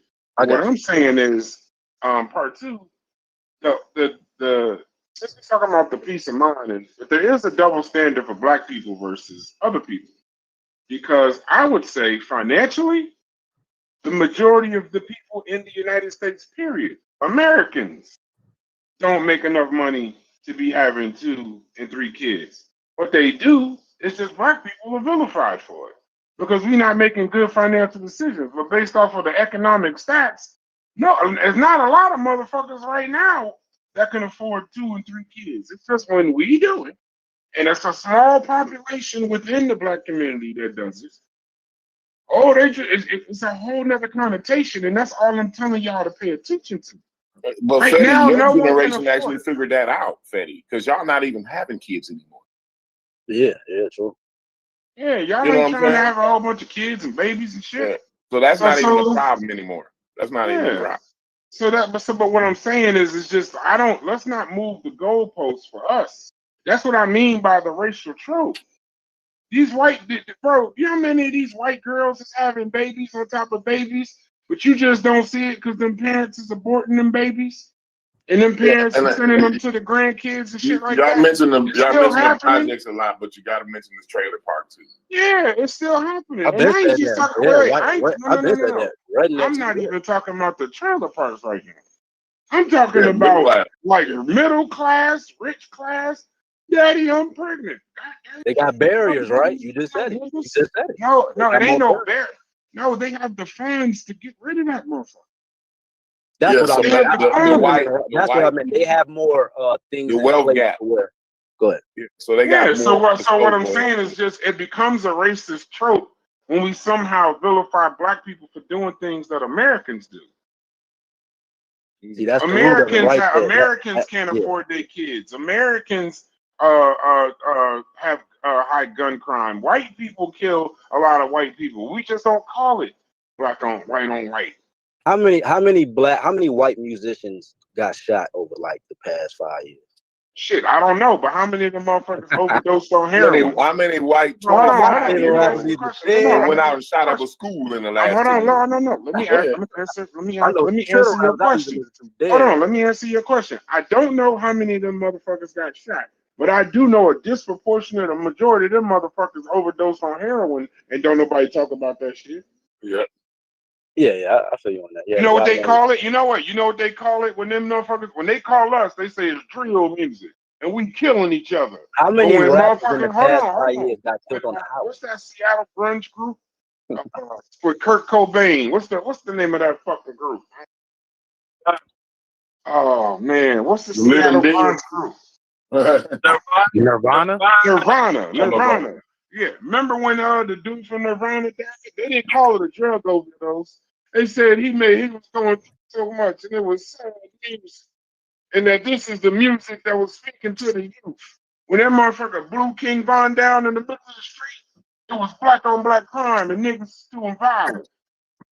Well, they call it a rock star lifestyle. Listen, Overdose on cocaine. I ain't talking about overdose. I'm talking about murder. Hold on, listen, murder. no, but we talking about death. I'm just talking about death and crime. I'm talking about murder. What we hold say. on. Okay, but wait, I got another one though. When the dude blew Charlie Kirk neck off, and they know who it was. Let me show you how they do. They do their own the same way. Niggas just don't see it. At first, when he blew his neck off, it was a left-wing calculated terrorist. He's a left. All the violence is on the left wing. They just kill everybody. As soon as they found out that motherfucker loved Trump and his daddy told him that he loved Trump, he was a troubled youth with mental health issues. Yeah. Bro, we don't control the narrative, bro. So when we feed into niggas said being a rapper is and not only that, one of them wake up every Wednesday morning. And look it up. For the past 20 years, one of them white boys wake up every Wednesday morning and go down and shoot up a school. Now, they don't put every one of them on TV. Just the other day, the white boy, 3 days, it's been a week. In a week's time, we had a neo-Nazi shoot up a school the same day, at the same time, Charlie Kirk's killer was shooting him. One guy was shooting up a school. Then the next week, 6 days later, a white boy wake up and go down and start taking shots at an ICE van and at the ICE facility. You see what I'm saying? Every day is a problem with the youth in America in gun control, gun access, and healthcare. That's what the issue is. We quit because all of them guns, if you got to understand about Chicago, all those illegal guns in Chicago was legally obtained in the beginning. You see what I'm saying? They come over here to Indiana and buy up guns from people who go and buy them legally. Yep. You see what I'm saying? So if we put simple gun legislation, it's simple things that you can do that'll help the whole America, but it'll overwhelmingly affect the black community because you can't get no guns in Chicago. That shit gonna turn into the UK. Niggas gonna be getting Soon as that gun, you can buy a gun for $500 in Indiana. Soon as that gun cross over into Illinois, that same gun, you can sell it for $2,000. You know what I'm saying? Most people ain't got that kind of money. Yeah. So listen, when all you got to do is stop the guns from being so easily accessed in Indiana. Yeah, it's gonna be less bodies, but that rage still gonna be there. Look at the UK. That's all we're looking for is the less bodies.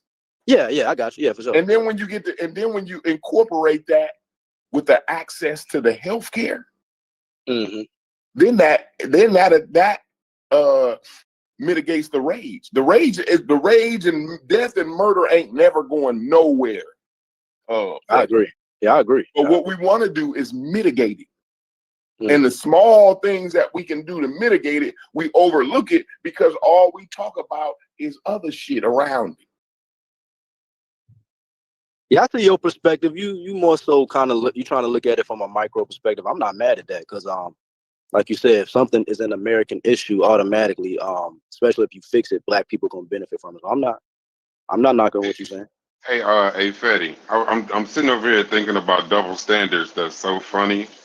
And the funny thing is, they always say sometimes in these conversations we just sit back and the white person did a damn good job, right? So I'm thinking about Jerry Lee Lewis, right? So black people was calling MJ a child predator the loudest. The loudest. They was killing R. Kelly, he doing videos, peeing on people, all kind of crazy stuff, right? Elvis Presley started dating Priscilla Below when she was 14 years old. No, but tell a white person about Elvis Presley, they'll defend him until the cows come on. They'll shoot you. You might pull his gun out and shoot you in the middle of your chest. You say something ill about Elvis Presley. Jerry Lee Lewis not only was dating his 13-year-old, it was his 13-year-old cousin when he was 25. He was celebrated for it, and then they made a movie about it where he did it in the movie, and nobody said a fucking thing. They said it was a misunderstood love story, but they vilified Michael Jordan, and it was black people doing it, vilified it. Now here's the thing: you're supposed to vilify it. I'm not saying that you ain't supposed to vilify it. What I'm saying is we don't control the narrative. So MJ dies, propofol, vitiligo, child predator. That's how he dies. Elvis dies. Jerry Lee Lewis dies. A legend. You see how? See. So when y'all keep talking about what we need to do, what we need to fix, sometimes we need to just see not just what black people do. Like when y'all say, "Well, you just don't see the thing, this, that, and the other." No. What I'm saying is, I think we need to see it all. Since Chef got these motherfucking rose-colored glasses that none of us got, then I think we need to use them rose-colored glasses on all the bullshit, and on all the narratives. And this shit might be a little bit clearer to you. When you start seeing, like, damn, it's 100%. If you look at the black community, it's 100%. We wasting all these conversations talking about 3% of us. 1% in some cases, 1% commit the violent crimes out of the 99 is 1%. We doing that. That's terrible. Yes, any death is terrible, but 1% of us is doing all of this shit. And we just so happen to be the only fucking community that got the fucking civil rights in 60 years. And y'all be laughing at me when I say that shit. But some of y'all mamas and daddies, that means some of y'all mommies and daddies, and I know your grandmothers and grandfathers drank out of colored water fountains. And we trying to grade our entire race off of a race that just got their fucking, whatever you want to call civil rights, but that just got the shit in the 60s. It's 2025. Less than 100 years ago, we just got rights in this country. But we're just terrible and can't fix ourselves, and it's just all fucked up. So I agree with y'all. Some people need to pull themselves up by their bootstraps, and I think that they do. I think the ones that make it through, I think there's a sprinkle of luck. I think it's a sprinkle of resilience. I think it's a whole heaping 3-gallon bottle of help and assistance. And then some motherfuckers are the exception. But the rule is what's happening to all black people. And it's still happening to them. Even the ones that you think made it out, the rule still applies to them. So they're just an exception that made it out, but the rule still applies to them. So let's focus on the rule, not the exceptions, and I think we'll be in a much better place. Y'all think some of these motherfuckers that's in here, my fault, I have the last statement. Some of y'all think, and y'all, I hear this statement keep being made, right? Everybody but me. I'm here to tell you, if it's 15 niggas on this call, in this panel listening, 9 of them motherfuckers is in a bad way, bro. Some of the motherfuckers that's in here talking about other people like they ain't shit, they're the people that y'all talking about. So that's because the numbers don't bear out that it's 20 people in here. It just so happens that everybody in this particular chat is doing good or on a YouTube panel or something like that. Some of these motherfuckers doing these shows and shit is in a heap of trouble. So let's not act like we're in here talking to the gifted of the black community. It's some motherfuckers hurting in here, bro. And it's kind of crazy. I'm one of them. Don't y'all see how many hours I work? You see how many hours I work? Yeah, I'm hurt. Americans are hurt. Shit. I don't give a fuck about the American shit. Exactly, and that's what you're talking about. Because I don't give a fuck about that. When America hurts, we got a broken leg. When America got a knee ache, we got a broken leg. So I'm focusing on the broken leg right now. Can I just say something real quick? It's kind of off topic. I apologize. No. Earlier I was okay. See, I don't know why y'all asked that shit. Like, it's like, what do y'all like? Because y'all talking, and I was just trying to get in because I know somebody was gonna say something, so I just jumped in. But then it's just jump in. No, just jump in. All right. Earlier, in regard to Asada Shakur, my phone fucked up, and then Spetty came in, and I was I realized I think I was over talking, but I just wanted to add that it was Obama who doubled her bounty, and it was Obama that went to Raul Castro and said, if you hand over Asada, we would lift some of the embargo. Yeah. And Raul declined. So there was evidence presented, forensic evidence presented that she wasn't the one who killed the police officer. That's all I wanted to add in regards to. He said Raul stupid as shit. Yeah, he dumb as hell. He dumb as hell, and she selfish as a motherfucker. Yeah, because she could have fixed it. She could have helped an entire. That would have been the end of her freedom fight. She could have. That would have been a great.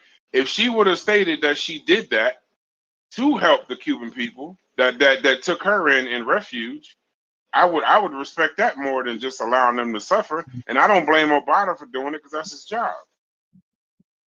That's his job. Listen. Obama don't just represent. Okay, this might not go over well, but I don't really care. Obama don't only represent black people in the United States president. Yeah, he don't just wake up and say what he could do for black people. No politicians do that. But what I'm saying in that particular case, you gotta understand what she was accused of.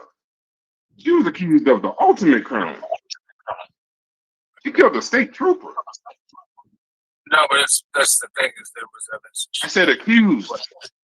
So check it real quick. Today is my. I just wanted to say today is my grandmother's birthday, right? And I also wanted to say happy birthday, grandmama. Happy birthday. Thank you. Is that Rush? Okay, what's up, Rush? But I said that to say she was also a CO when Asada escaped. She was there that day. Oh, wow. She was there at Clinton Corrections. She was training. It's funny, she was training, but she was actually there that day when she escaped. Damn. Yeah. She's still alive. She's still alive. Small world. Yeah, she's still alive. Today her birthday. Man, you should go talk. That'd be a hell of a conversation. We already talked about it. Yeah, man, that's beautiful. Yeah, she told me she was there. She was still new, and it was just a lot of commotion that day. So, yeah, I just want to put that out there. No, that's fire, bro. Asada Shakur. As a matter of fact, once again, I did it through the chat. But shouts to you, because a lot of times, even us, we've been here yelling and screaming so much, we don't even realize like that there are people that come in here just to listen to this, to take time out of their day. I don't know if we getting them through their day or whatever. But Rush usually will come in here all the time and just listen, show discipline. I know he be biting because he's from Jersey, so I know he biting his tongue to say, you motherfuckers, but it is what it is. So I appreciate that you even come in here and check us out, bro. I appreciate y'all, man. I appreciate it. Plus, S. Rush came through in the clutch and provided us that mirror sight. You are the motherfucking man, and I still owe you Yeah, a but see drink. now Yeah. there I don't agree because that's a crime. So I'm gonna have to report my brother Ezra because y'all Oh, not supposed to be get stealing fuck out of good here. This stealing nigga. services, and you just snitched on him live. I This mean, I guess motherfucker. I'm the one that got it I wrong didn't for even know we were reporting him, live. but you just snitched live as hell. Why Yeah, we was live, no live? problem. I didn't even know we were live. And we all, I keep telling I y'all know. when I we know. in the Discord, we're always live. That way I don't gotta tell y'all whether we're always. Wait, Brass.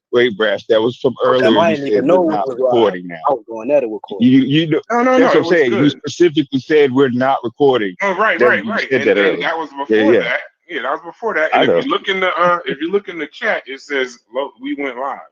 You look in the chat. Yeah, I didn't see that. I was looking on the car. Hey, listen. Pick it. Hey, you know what, Small? Pick yourself up by your bootstraps and start giving me excuses. I don't want to keep hearing all your excuses. It's your fault. You gotta fix your own problem. It was my motherfucking fault. You This is your goddamn problem. right. This ain't my problem. Don't put your problem. Listen, my grandmother told me one of the most beautiful things, and I'm passing this on to y'all. Don't ever let somebody make their problems your problems. That's an easy way to live, bro. This is one of the easiest life lessons you ever get. Don't ever let a motherfucker make his problem.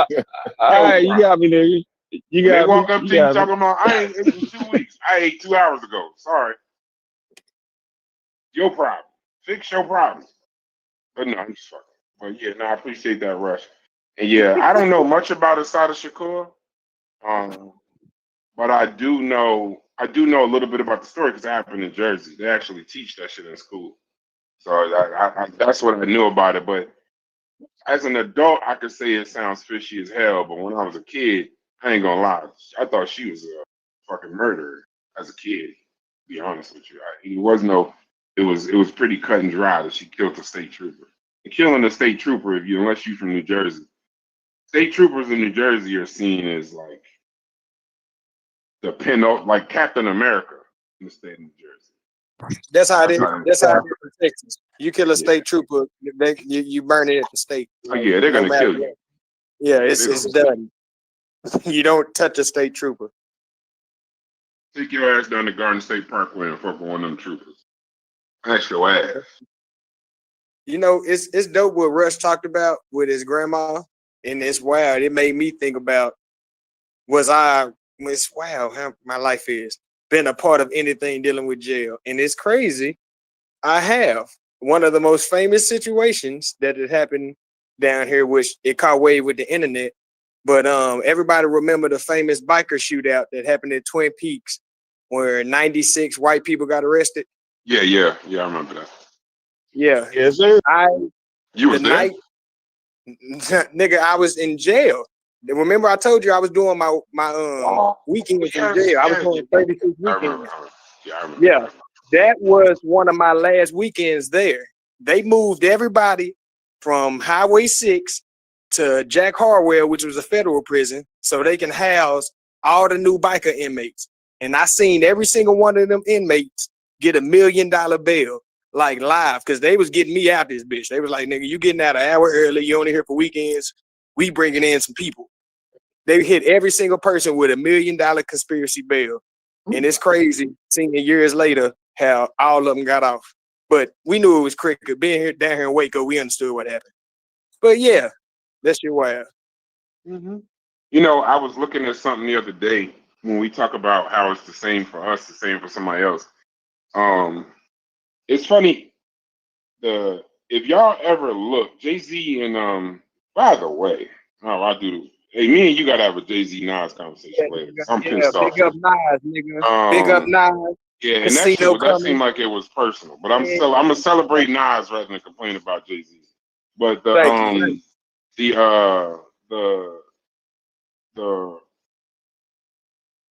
don't know if y'all have this in y'all community, but there's a kid that died a few years ago. In Rikers. He didn't die in Rikers. He ended up killing himself. And he did some work with Jay-Z, but he was in jail in Rikers for something with a backpack, something silly. He's famous. I mean, I don't gotta. This ain't They did a documentary about him. Fruitville Station. No, that's Oakland. No, the kid that was in Rikers Island, he went in there for a bag, and he ended up killing himself. Hanging himself. Yeah, he hung himself when he got home because he was only supposed to be there or whatever, and then they found out that his bail was only like $500. He just couldn't afford it. And then they did a sweeping Jay-Z brought up the issue in New York, and I never knew that there was a bail problem. It's something I'm a part of now, but if y'all can get that kid's name, I'll just say his name, but that Jay-Z and Meek Mill and them and the owner of the Sixers, they started doing bail reform. And I'm like, why are they focused on bail reform? What's wrong with the bail system? And they were saying that even though, black people are more in jail than everybody else, okay, we get it. But that some of the people are in jail for bails as low as $30. Khalif Browder, you said? Yeah, Khalif Browder. That's his name. Yeah. Some of these people are in county jail for 2 years, 3 years, because they can't put up $30. And they and they set the court dates, you know what I mean, a year down the line because the court system's so packed up. You know what I'm saying? Yeah, and these are for silly crimes, Corey. Backpacks and just walking. Caught with a joint. You know what I'm saying? Got a joint in your hand. Your whole life fucked up. Yeah. Now I want y'all to take your own. Well, I say some of y'all need to go take your own life, and now walk outside. And I want you to imagine what your life would be like if you got locked up for 6 months, and then at the end of the 6 months in county, forget how you'd be different if you were sitting in county. Forget how different you'd be, because some of y'all ain't criminals. Y'all just tough guys y'all typing shit. But when y'all actually hang around the niggas that we talk about, that 1% that's committing these violent crimes, if we put you in there for 6 months, it'd be different. You wouldn't be talking about evolution and Darwin and all that shit. You'd be protecting yourself, probably become a gang member. But if at the end of that 6 months they said case dismissed, you flaying coffee, goddammit. You be hitting that motherfucker flaying coffee. But imagine if at the end of them 6 months they say we didn't have enough evidence, you can go home. What would your life out here be like after them 6 months? You probably lost everything, lost your job, might have lost your lady. You didn't turn into a criminal now. And now you're a real criminal. Yeah, you different. Yeah, you've been around criminals for 6 months. You might have PTSD for the rest of your life, bro. No, it's not even about the jail experience, right? When you come out and you ain't got shit, not you dead to survive. Now you a criminal. Yeah. You think I ain't going to get a pack? With no trust. Because you're going to say, fuck it, if I'm going to go to jail, I'm going to jail for real. If I'm going to get caught with some shit, I'm going to get caught with some shit for real. So I'm just saying, it's like we have these conversations, I feel like sometimes from these perches that we put ourselves on, these pedestals that we put ourselves on. But nigga, this could be you, bro. This could be this could be you. But that Khalif Browder shit let me know. There was a mental there's a story of a mental that's how poverty being poor is a crime in America. Being poor is a crime in America. You know what I mean? That's an issue. That's not. And the wild part is, y'all might think it's wild for me to say, but that's not just a black thing. It's American. It's American. It's overwhelming. It's everything is exacerbated in the black community, though. You see what I'm saying? Especially because we over policed. Yeah. Especially because of the fact that we over policed. But poor communities are over policed altogether, though. But you know what I mean? Them white people in the Appalachian Mountains, them white people up there in the Appalachians, you'll be surprised if we had any of them on our channel.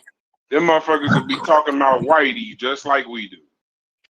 They'll be talking about the systems and structures and all kinds of shit just like we do. They call it the man. It's a crime in some places to even feed the homeless. Yep. Which is to feed the homeless, you can get locked up. When I lived in North, I had got some food to feed homeless people in Penn Station. And it was state troopers. State troopers be at Penn Station. And they would like, you gotta go. When you gotta go, you get locked up. Well, you know it's against the law. Well, that's I'm not gonna disagree with you, but just it's also a protection for them too. Because you got sick motherfuckers that just be putting, shit in the food and all. Because I know this restaurant that people give you prospectuses and shit, and they say you invest in restaurants and different things like that. And this motherfucker was giving us a tour of the restaurant. It's like a little investment club shit I'm in. And I was asking him, I saw when I was leaving, I'm the blackologist. So I'm sitting there like, bro, y'all throw all this shit away at the end of the night? Like, because I'm a nigga, I want to see you at open, but I want to see you at close. And I was like, why don't y'all just give this shit up or donate it or this, that, and the other? And then that's when I found out that it's illegal for restaurants to give their leftovers to homeless people. But then I found out that it's not actually illegal. Restaurants just discourage the shit because homeless people will sue them, like as a come up. Like they'll say like it made them sick or something like that. But then, you keep paying attention to the investment. I'm invested in this app that you can actually go and buy food that restaurants have left over now, and you can. I'm gonna ask my wife what the name of this dumbass app is. But this guy was bugging the shit out of me. But he's doing pretty well. You talking about the Good to Go app? I don't know if it's good to go, but I know it was something. It was like something they just started late. I know they got it in Jersey now. They had it in New York, but I ain't want nothing to do with it. But when they moved to Jersey, I went to the little meeting and put a little bit of bread into it. But they doing pretty good. Like it's just a company where restaurants, food at the end of the night. But now I thought it was illegal to give it away free, but now they sell the shit. It's just at a very high discounted what's the name? So like pizzas that people order and don't pick up. Yeah, they have the Good to Go app where at the end of maybe the that's what it is. day, at the end of the day, you pay like $4 to $6, and whatever they have at the end of the day, they'll sell it to you for that. Yeah. You don't know what order it is. They just give it to you. Yeah. Okay. Right. That is what it is then. Exactly what you're describing is what it is. I can go upstairs and pull it up, but that's exactly what it is. And before you couldn't do that shit for free, but now you can sell it. And that's what I mean. Like in the society that we live in, this is what we live in. Obama said one thing. We could solve the home. You do know. Just so y'all know what this homeless problem. You do know we could solve the homeless problem in about 6 months. Seriously. There's enough housing sitting empty that we could solve the homeless problem in 6 months. There's enough commercial housing. If y'all look into this company called MacCali, MACK-CALI. They're the largest commercial buildings. And when you see those big commercial buildings and shit in call centers, they're the largest manufacturer of those and the largest residential of those. And they like roughly 40% of their buildings are empty. 2% of the I think it's like 5%. 5% of the buildings they could house homeless people in there for about 5%, and the cost would be negligible just off of nonprofit. They just don't do it. So just understand a lot of these problems and stuff. That's why I don't use the word problem a lot. I try to use the word challenge because most of this stuff is solutions. Most of these things are solutions. We're not talking about the cure for cancer here. A wise man once told me, you judge a nation by how they treat their homeless, their elderly, and their in prison. So the United States gets a terrible grade. Even number one GDP, we treat our elderly the worst. We treat our prisoners the worst. We treat our veterans the worst. But we got the number one GDP, we're doing great, but we have no empathy. We have no compassion for people. Even when it don't cost us nothing. That's just something to think about. Hey, Brash. Yeah. While you were talking, my brain was going. You were saying we can fix the homeless situation in the United States. I went over here. It was like, you can fit the whole entire population of the U.S. in Texas. And then I threw it in my chat GDP. And it's saying if you divided every single person in the United States by the square foot of Texas, everybody would get about 0.75 acre each. That's how big Texas is. Yeah. It's 7.5 trillion square feet. Yeah. You know, I looked into when you was telling me about Texas seceding. You know, it would actually be more profitable for the United States to allow y'all to secede and deal with y'all like a country. They just won't do it. It would actually be more profitable for the United States and for Texas to allow y'all to secede. If y'all were to secede and we deal with y'all like y'all was your own nation, it would actually be more profitable. And the name of the company is Flash something. Not good to know.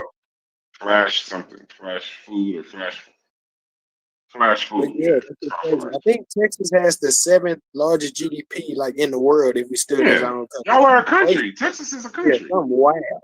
Yeah. And on top of that, I learned some other shit about Texas. Texas is one of the most undeveloped. If it was a country, it'd be one of the more undeveloped countries on the globe. Meaning y'all haven't even begun. They said that Texas hasn't even begun to tap into the oil reserves that they have underground. Haven't even begun. Like y'all have what is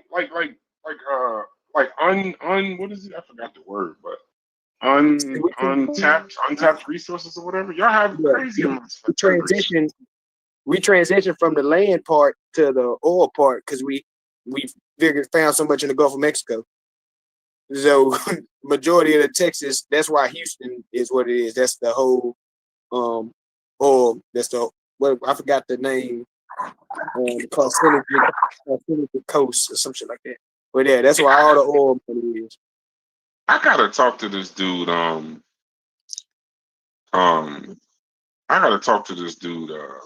Vyasa.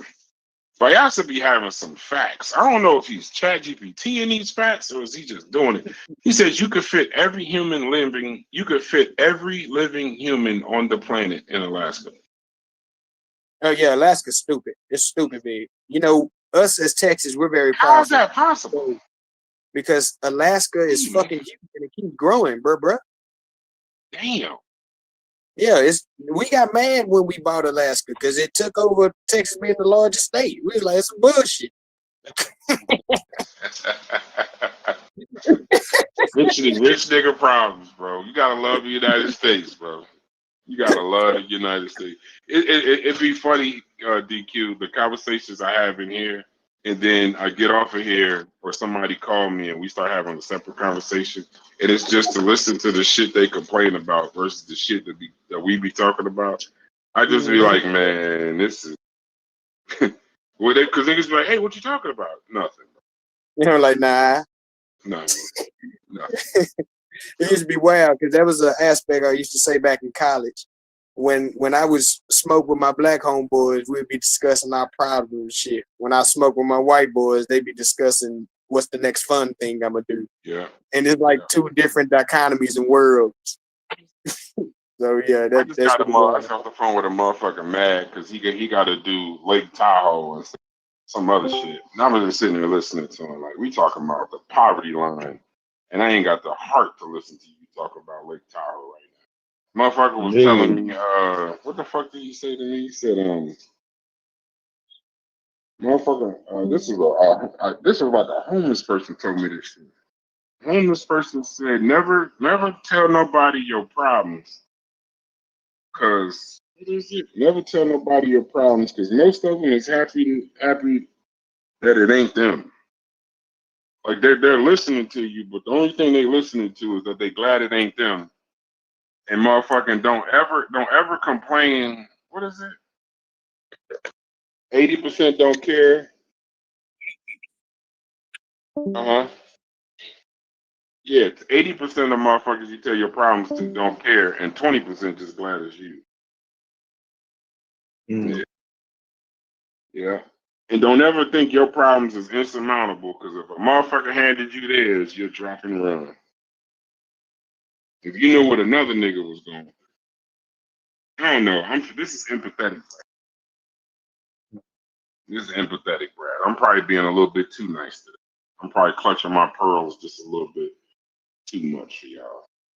Nigga, I just don't be telling motherfuckers what I be talking about on Discord because without context, it sounds fucking wild. Like if you don't know how we got this Corey conversation, and Shep need to talk it out, man. They need to talk it out. That's what it sounds like. But it sounds like it's Smalls was about to say some heartfelt shit, and you just cut that nigga smooth the fuck off. That nigga was about to say some heartfelt I thought he was done. And that nigga Fetty said, man, fuck all that. Corey and Chef need to sort their shit out. He said he said something dealing with content. I ain't even hear what the fuck he said because you started. So how the fuck you speaking on what he said? Yeah, I didn't hear what he said. I didn't get most of that out. No, Fetty, all I heard was he was about to tell, he was saying, yeah, man, I don't be wanting to tell my problems. And then all I heard was, Corey and Chef need to work that shit out. That's all I heard. Yeah, Fetty's cool. You just might have a Fetty. It just kind of right. Then maybe you got a delay. It's a delay. It's a delay, Fetty, because I didn't even get both of the sentences off when you came in. Yeah. You probably, but it ain't always your fault. It probably is a delay. It is a delay. Yeah, it's not your fault. Just because you don't, okay, Chef. Just because you don't hear it doesn't work like that. It don't work like that. Just because you don't hear it. If the bit rate gets too crazy, if the bit rate gets too crazy, you like Corey might not hear none of us, and he'll just start talking, and motherfuckers get upset. That's how I tell y'all, stop getting upset when somebody cut you off. They can't always hear you. They don't know. Right. Like. As a matter of fact, earlier today, I'm a truck. I'm gonna use it, stepping on. That's what we call it in trucker terms. I was stepping all over Brass earlier today, and that was the bit rate. Yeah, I know, but I don't like the way that sounds. It just means I'm talking at the same time you're talking. You was stepping all over like Fetty or something. Stepping all over this nigga. Hey, I feel like you disrespected me right now. Once I start feeling disrespected, I gotta defend myself. I don't want to do that. You wasn't stepping all over Brass. Ain't nobody ever in this. Yeah. Okay. Yeah. I feel you. I was cutting Brass off community means by accident. Right. I was cutting Brass off by accident. What does stepping mean in your community? Like fraternity? That's a trucker term. They ain't even no community shit. Stepping on, that's a TV term. Yeah. Stepping on a motherfucker here mean you about to ride on that nigga, Paul. I only use it because it's radio speech and we're kind of in a radio situation. It's kind of like Discord is kind of like the same thing. You know what I mean? But yeah, I was earlier today, Brass, during our conversation, like it seemed like I was cutting you off. But you didn't know it. It seemed like you were cutting me off. That's just the bit rate, bro. And we don't be normal. You know what I'm saying? I'm good with that. Chef, I'm telling you, but Chef about to tell us that don't exist either. It don't. The structure and the systems in Discord that's causing niggas yelling at each other don't exist either. Yeah. And now y'all See, look, I told you, bro. You gotta pick yourself up by your bootstraps and get a better internet connection. That's what he's an ignorant nigga, bro. He ignorant as fuck. It's diabolical. And you know what? I'm gonna be honest with you. I wasn't going for this nigga's trolling shit, but I think this nigga might be trolling. No, he's not. No. Yeah, this nigga. No. Some of the shit is real. Some of the shit that he's saying, no. Some of the shit he's saying is true, but some of the shit he's saying is for exactly why. If you listen to the nigga talk, he'll tell you. When he said, I'm saying all, and Fetty was like, oh, I'm not saying all, and then somehow Fetty knew Chef wasn't saying all. But then then Chef also said, bro, I'm saying this shit, so I'm not giving y'all no room to get out of it. Exactly. I'm saying his generalized statement is formatted in that way to get y'all riled up like that. That's what I'm saying. I understand his purpose, but the way he's delivering it's gonna rub niggas the wrong way. But I see what point he's trying to prove. That's what Corey reminded me of the. Go ahead, my bad. That ain't bit rate. Smalls, what you doing is not bit rate, bro. Why y'all? Okay. Do you not understand when I hear you is not the same time as when you're speaking? That's why I always say my bad. Are you trying to explain that to that nigga? Bro, you done You're said in it 3 California, times. you're in Baltimore, Chef. Like Yeah, you done it's said not it the 3 same. times. No, we Bro. on the You said it internet. 3 times. I We said on it the internet. twice. He ain't trying to understand, bro. Stop trying to explain shit to Chef all the time. He don't give a goddamn.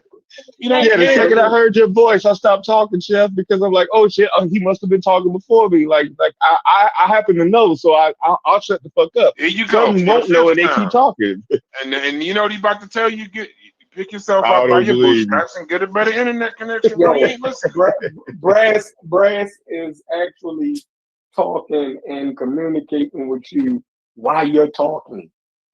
Like he's bigging up what you're saying as you're saying it. It's no bit rate issue right there. Are you crazy? No, we're not crazy. You're right, bro. As soon as No, you got it, Chef. all crazy, you responded. Like right on. There's no. I'm not lagging, so I don't know what y'all doing. Y'all making shit up. The death of. You ever heard this statement? The death of I. You ever heard that? When you're in sports, when you play sports, it's called the death of I. You have this thing where as long as it ain't happening to you, it ain't happening to nobody. No, I swear to God, bro. I've never heard somebody say, well, I hear y'all, but that shit ain't happening to me. But then if you finish the sentence, you be good. But then you go one step further. I don't know what's happening to y'all. That shit ain't happening to me. Then you say, that shit ain't happening to nobody. Hey, Brad, because I clearly said that the delay was on my end. That's why I apologize for it. Bro. And you're still explaining. Hilarious, just let it go, bro. We need Haskell and Sirius B. And Corey are you. Them the only niggas that could kill Chef, bro. I'm telling you. No, they the only and DQ. For the past couple And of they days, only- you've been trolling. Are you serious? I'm dead ass. He gonna tell you the truth. I'm dead ass. If you think black people can't fix their own problems, I don't even want to talk to y'all. Like, that's crazy. That means we ain't got a chance if we can't fix our problems. That means that our shit is contingent on motherfucking white people. We don't got a shot. Nigga said, that's crazy. That nigga entered the pan after the thing. This nigga Chef is a member. I don't know how you could do this. My only Chef could be a nigga, purely, and FBA and ADOS. The nigga he was a pseudo killer. He was Muslim. This nigga been in every group. This nigga been in every group. He has a keen understanding. He been in everything. The only thing he ain't been in was Dagger Squad and the House of Conscience. It's the only 2 things he ain't been in. Dagger Squad or the House of Conscience. He hate that nigga was over there though. He was on the panel, though. He's close. He on the panels, goddamn. Yeah, this nigga he's a Renaissance man. I never agreed with them niggas. I know, but I promise you. But you know what? But if Sadetta saw me and you walking down the street, you say, "Hey, Chef, who is that nigga?" He knows who you are. Bro. Y'all got a relationship. Trust me. You don't know who I am. I doubt Garfield even knows who I am, but that nigga knows you. He might not like you. He knows you. So look, go ahead. The fact that I'm not trolling, the fact that I'm sitting here telling you niggas, you tell me if the problem is racism and white supremacy and we ain't figured that out yet, then the problem is not racism and white supremacy, is we might got the Charles Murray issue. That's what I'm saying. It's either or. Ain't no other way around it. That's nasty work that you bought. Wait, because he do petty. He do petty. That's nasty work. That's nasty work. This shit ain't even. The funny thing is, this shit is so predictable. It don't even make sense. Chef gonna say something. Hey, I'm with you. Chef gonna say something. Petty gonna come off mute. Say yeah. But look, I don't think it's the Murray issue though. That's not what you just said, bro. So I'm saying, and I don't believe it's I said racism exists. You know what I mean? But if you can't figure that shit out, right? than is the Charles Murray issue. That's what I'm saying. Damn. Out of pocket, man. I mean, you actually sound worse. We've been down that road we've been down that road that niggas is just ignorant, lazy, stupid, and incapable. We went down that road like 4 hours ago. That's what they're saying. So hold on. No, we're disproportionately by the data fucked up. That's it. Right? That's it. We're just disproportionately fucked up by the numbers. Not proportionately, which would go across the board for any nationality, race, income group, education level, doesn't matter, right? There's a proportion of that group that ain't gonna make it. But we're disproportionately fucked up because we're what? Black people. That's what Chef is saying. Or not recognizing he's saying that. The numbers are disproportionate.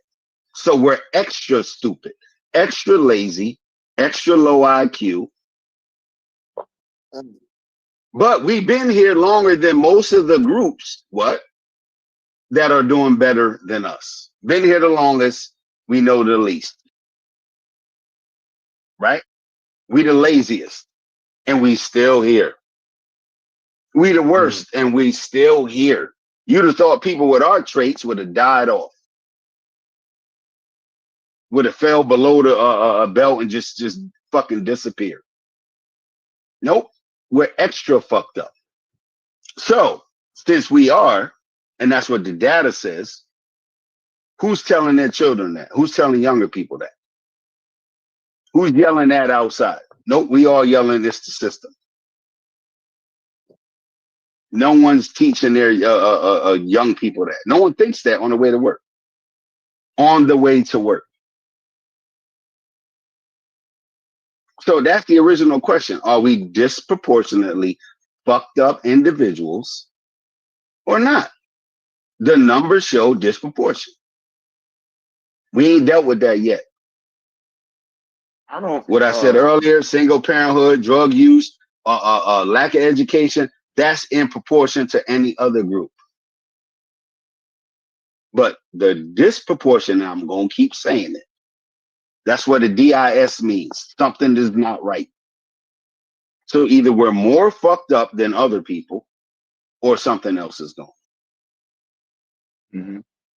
But someone on here, somebody got to pick a hill to stay on.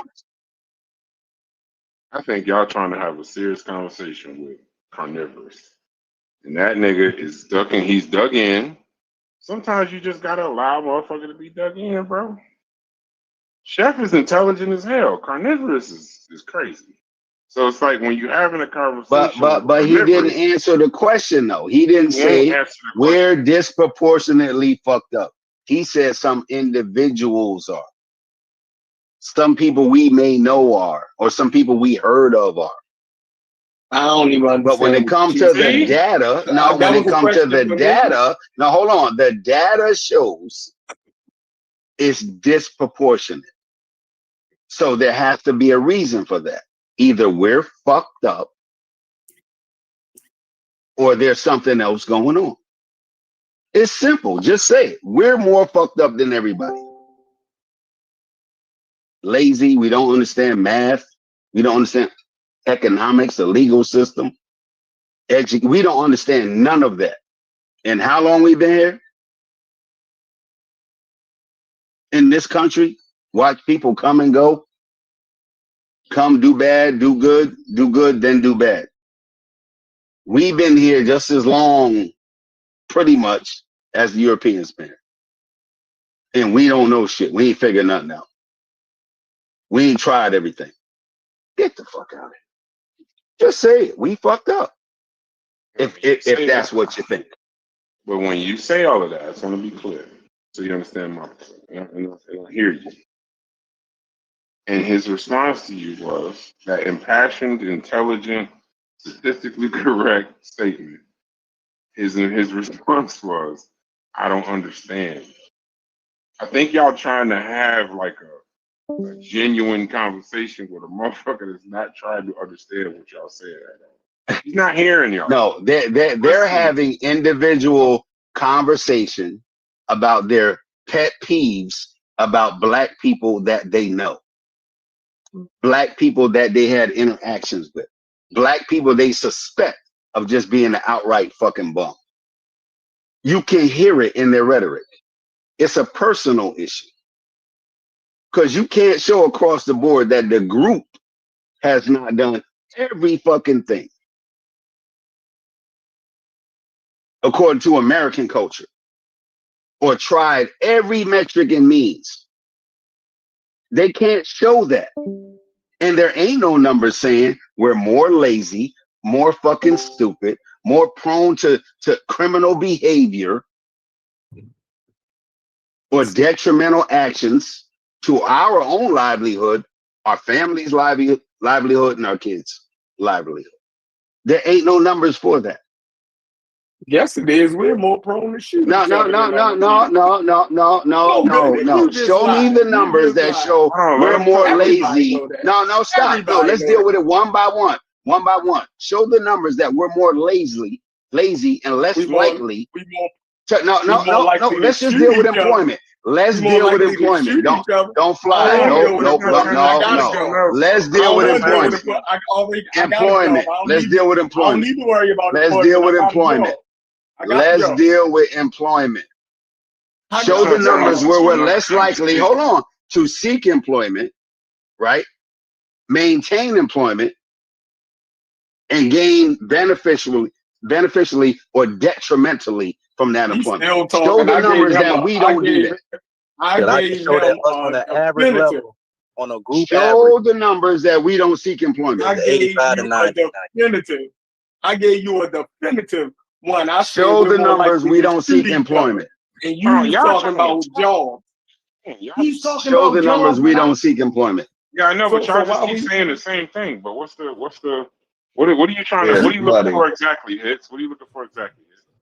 There's no data on their side that we're more lazy, stupid. I don't care about that. And fucked up. There's no data on the group average. We average at 85 and 90 in IQ.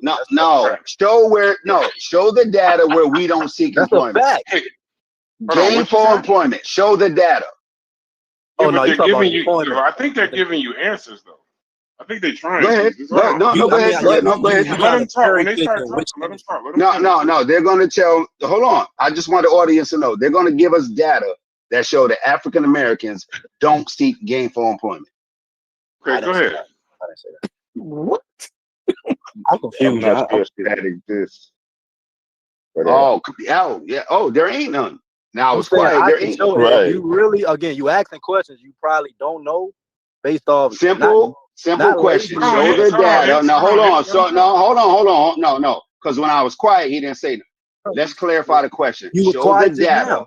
Show the data where African Americans don't seek gainful employment. Nobody talking about employment. Nobody. Okay, so hold on. So you don't have none. So you don't have none, right? So stop right there. Stop right there. We talking about employment. No, we talking about employment. Is there data that you have?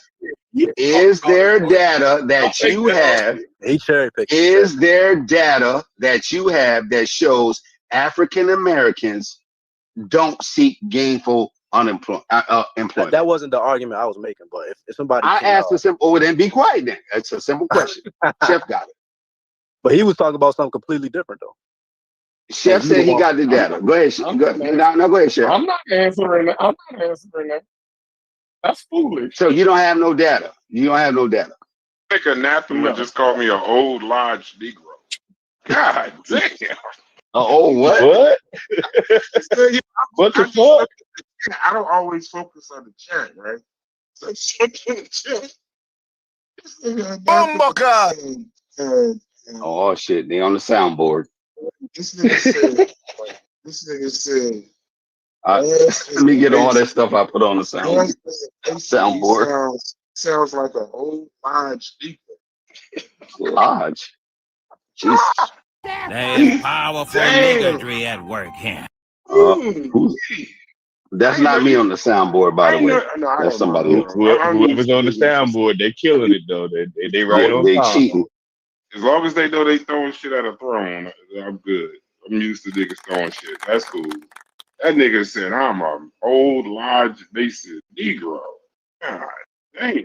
I don't even think I said it. Like, I mean, I kind of know what that means. No. That's how you feel. That's cool. I just be wanting to know. At least he said it. I appreciate that. I appreciate that enough. I appreciate that. But y'all go ahead. I ain't trying to fuck up the conversation. I just figured y'all would find that humorous. Now I got to go back to what I said with my large Negro sound. Damn moon cricket. Yeah, that's wild. I don't even know what a lot. Okay, move on. Move on, because I'm about to get it. Let me just mute my mic. Let me just go ahead. Y'all go ahead. Proceed to have your conversation. Maybe I'm gonna be quiet. No, well, I think to me it was simple. If we're disproportionate, right, in one category, as wealth, unemployment, health, all of these things, we're disproportionately higher. So either it's because we're disproportionately fucked up individuals, brainwashed. Somebody said it was the man, it's the system. You don't get it. Go out there, pull yourself up by your bootstraps. It's either that, right, or something else. Is it that? Are we just more fucked up than everybody? We can start with that question. That's a yes or no question. All right, allow them to answer. Go ahead, Fetty or Chef. I'm assuming you're talking to them because I'll immediately say no. Anyone. The numbers show is disproportionate. No, I don't care what the numbers show. I don't care what the numbers. I'm gonna answer your question. I don't care what the numbers show. I don't care. No human beings are 99.9% the same and mean the same shit they say. So human beings is 99.9% the same. I don't think any group of any people is that much different outside of whatever. There's different power structures. There's dominant groups at the time. Right now, we are not the dominant group, and this ain't even our country to be dominant. And we just got civil rights 60 years ago. That's not my answer is not going to change. We are not disproportionately anything. We're human, just like we are. No. We are because even in okay, go ahead. Okay, because I can show you in the dominant group that they're not disproportionate. The stats may say one thing, but I don't live my life based on what the stats say. Because if I did live my life off the stats, I agree with Chef. I just give the fuck up. So I cannot believe that that's a fact. I have to believe the system's working against it. And through time, I think we'll be all right as a race. I think black people will be just fine. You know, grading us after 60 years is like saying you ain't ready for college after the sophomore year of high school. We still building. I think we'll be fine. Oh, kind of like we leaning into the brilliance, man. The African Americans. So hold on. So you're saying we right where we should be? No, I'm saying it's not as bad as I'm just saying it's not as bad as what y'all. Not y'all. It's not as bad as these conversations make it seem. No matter what. It's not as bad as the numbers. It's not as bad as the numbers. No, when we talk about violent crime in any city, amongst black people, that's 1% of the population committing those crimes. We just never talk about the other 99. I know the stats. The stats may, even if they're disproportionate, it's still 1% of us. Okay. Can we pull up stats that we're ahead of everybody? To what? In education, in education, in business, in health, in wealth, in okay. Well, somebody got to find them stats. Well, no. I didn't know you were saying overall. No. Yeah, you're right. I didn't know what you were saying. In any metric, are there stats that we're ahead of anybody? Positive metric. I have to add that. Yeah, I would. Yeah, that if you're stating it in that way, I would say individual metrics. You might find us ahead, might in some of those, but the majority. Okay. Absolutely not. Yeah. Okay, hold on. We can use available metrics, right? We can use age, 16 to 25 age group. 25 to 35. We can use income, 35,000 a year to 60,000 a year. We can use sex, male or female. We can use industry. Black women are the most educated. I'm about to go. Because now I think we're going down. I want to be clear. Black women are the most educated group by gender and race when measured by college enrollment rates. Since 2010, Black women have enrolled in and completed college at higher rates than black men, white men, and most other groups. Entrepreneurship growth. Black women are the fastest growing group of entrepreneurs in the United States. Military service. Black Americans are overrepresented in military service relative to their share of U.S. population, meaning we have a stronger civic participation than most other groups. We also have a higher voter turnout than white Americans in the 2008, 2012, 2016, 2020 elections.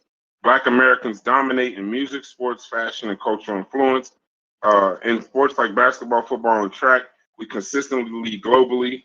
Health and resilience, we have lower suicide rates. Black Americans, especially Black women, have lower suicide rates than their white counterparts, despite often higher stressors.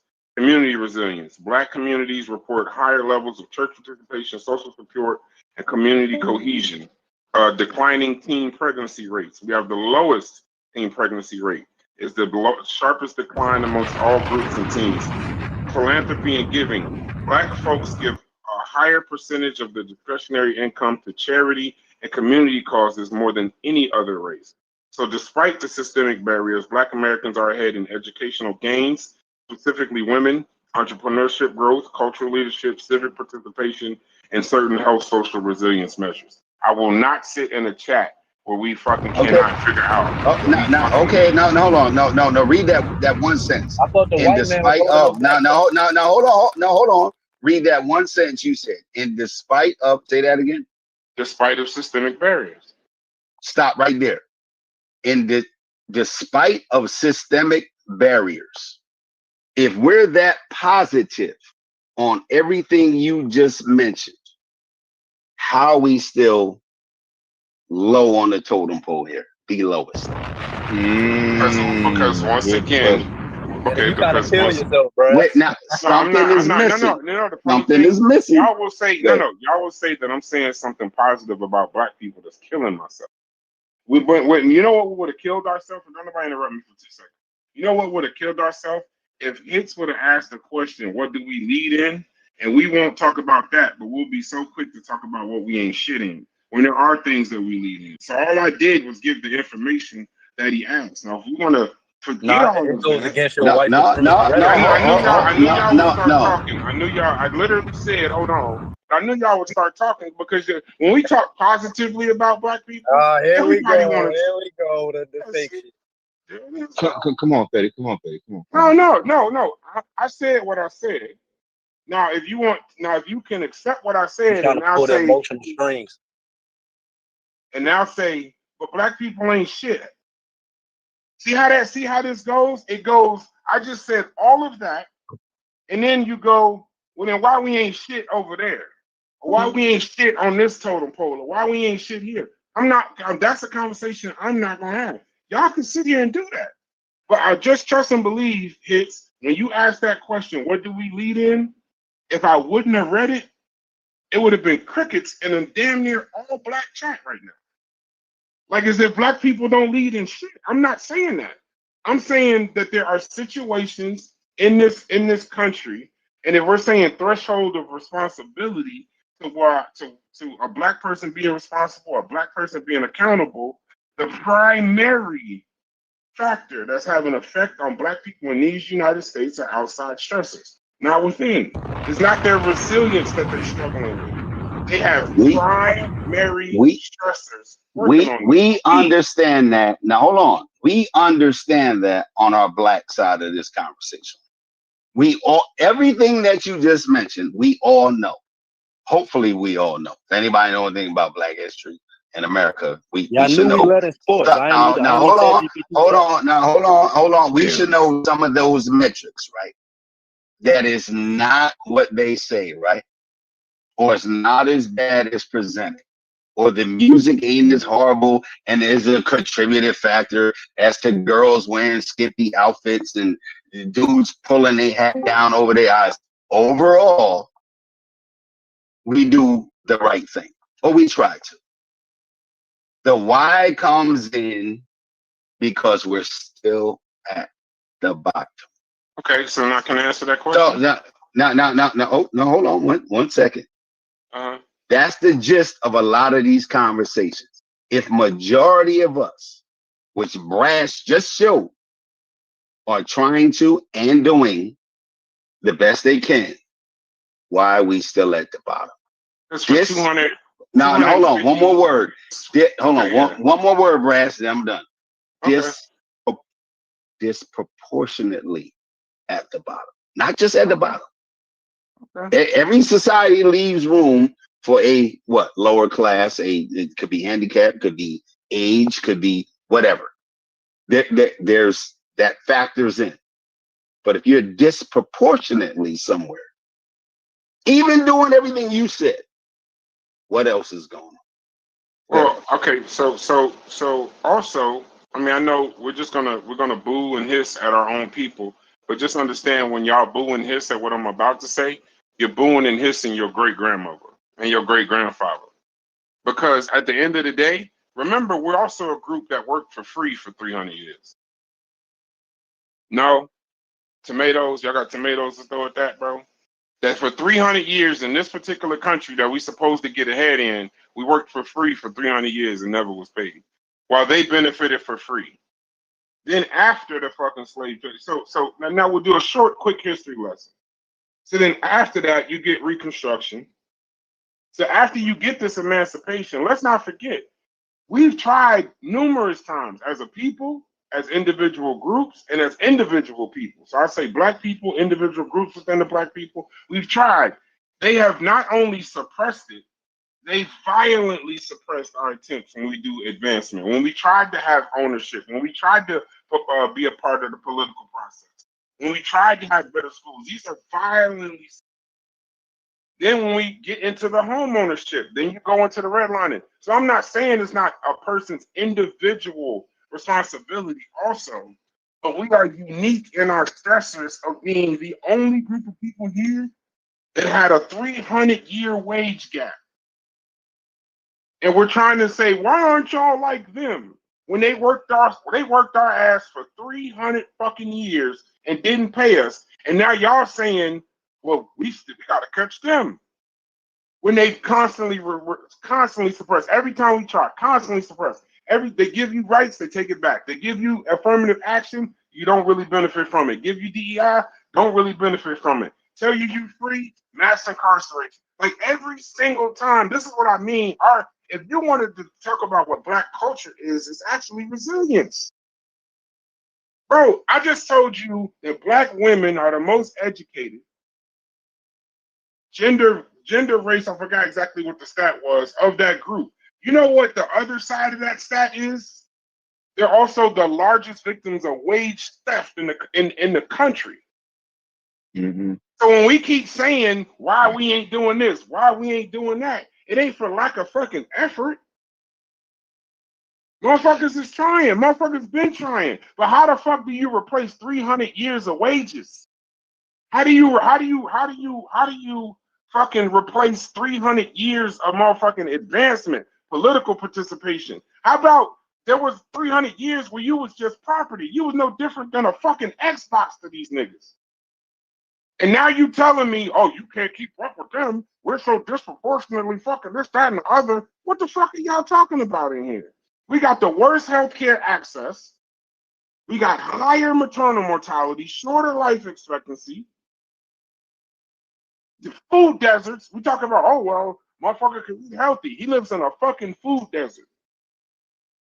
So when I'm just saying, while y'all talking about all this, I'm gonna land my plane. When y'all talk about all this, pick yourself up from your bootstraps and we can figure it out, and why we can't do this and why are we that, I just want y'all to always remember we've had rights for 60 years in this country, and we worked for free for 300 years and just became human. We weren't even humans at first. When they drew this Constitution that we love, We was 3/5 humans in that. But y'all keep talking about why we can't do this and what we can't do. Celebrate what we have done. I'm still waiting on the data. Now hold on. Braz gave a bunch of reasons That was good, Brad. for the disproportionate part. That was good. He gave a good reasons for the disproportionate part. I'm still waiting. Had a last word. I'm still waiting on the other side of the table to say why we're actually what Brad said was proportional, considering America the last 300 years. I'm still waiting to hear the reason why we're disproportionately fucked up from the other side of the table. By the way, other than hold on. Other than this is from the chat. Give me 2 seconds. I said all of that. And Anathema's fucking answer was what? You niggas are crazy. Okay. Yeah, you went out. Could you repeat that? I just said. No, we hear you. I said all of that, and Anathema's response is not all of them receive funding from slavery, as if that makes a fucking difference to what I just said. After this is what niggas the think last about 10 minutes, we laid out accolades of black people. We laid out obstacles for black people. We laid out a lot of shit, history, in the last 10 minutes, not 10 hours, 10 minutes. And I'm still waiting to hear the data or the information that shows we are disproportionately fucked up people. I ain't heard it yet. And if that don't make sense to somebody, ask me a question on what I mean by that. The numbers show disproportionate, not proportional. The shit Stephen Fetty is talking about is proportional violence, proportional single parenthood. I'm talking about education. That's my focus. Whatever you call it, that's proportion to a large group in a society. There are things called proportions. Okay, there's room for that. There's understanding. So one child. Now hold on. Let me finish my one. Just let me finish my one sentence. If something, stop. One sentence. If something is disproportionate, stop. Now hold on. No. One sentence. If something is stop. No. If something is disproportional, people are going to look into why. Y'all have not provided the why of the disproportionality of black people's situation in this country. The shit y'all talking is proportional. Crime, education, doing great, becoming a billionaire, 1 in 1 million chances. Becoming broke, 2 in 18 chances. Having gainful employment, 5 in 17. That's all proportionate across the board. You have not provided nothing, you or Fetty, that why we're disproportionately fucked up other than we need to act right and just get them go to work. That's it?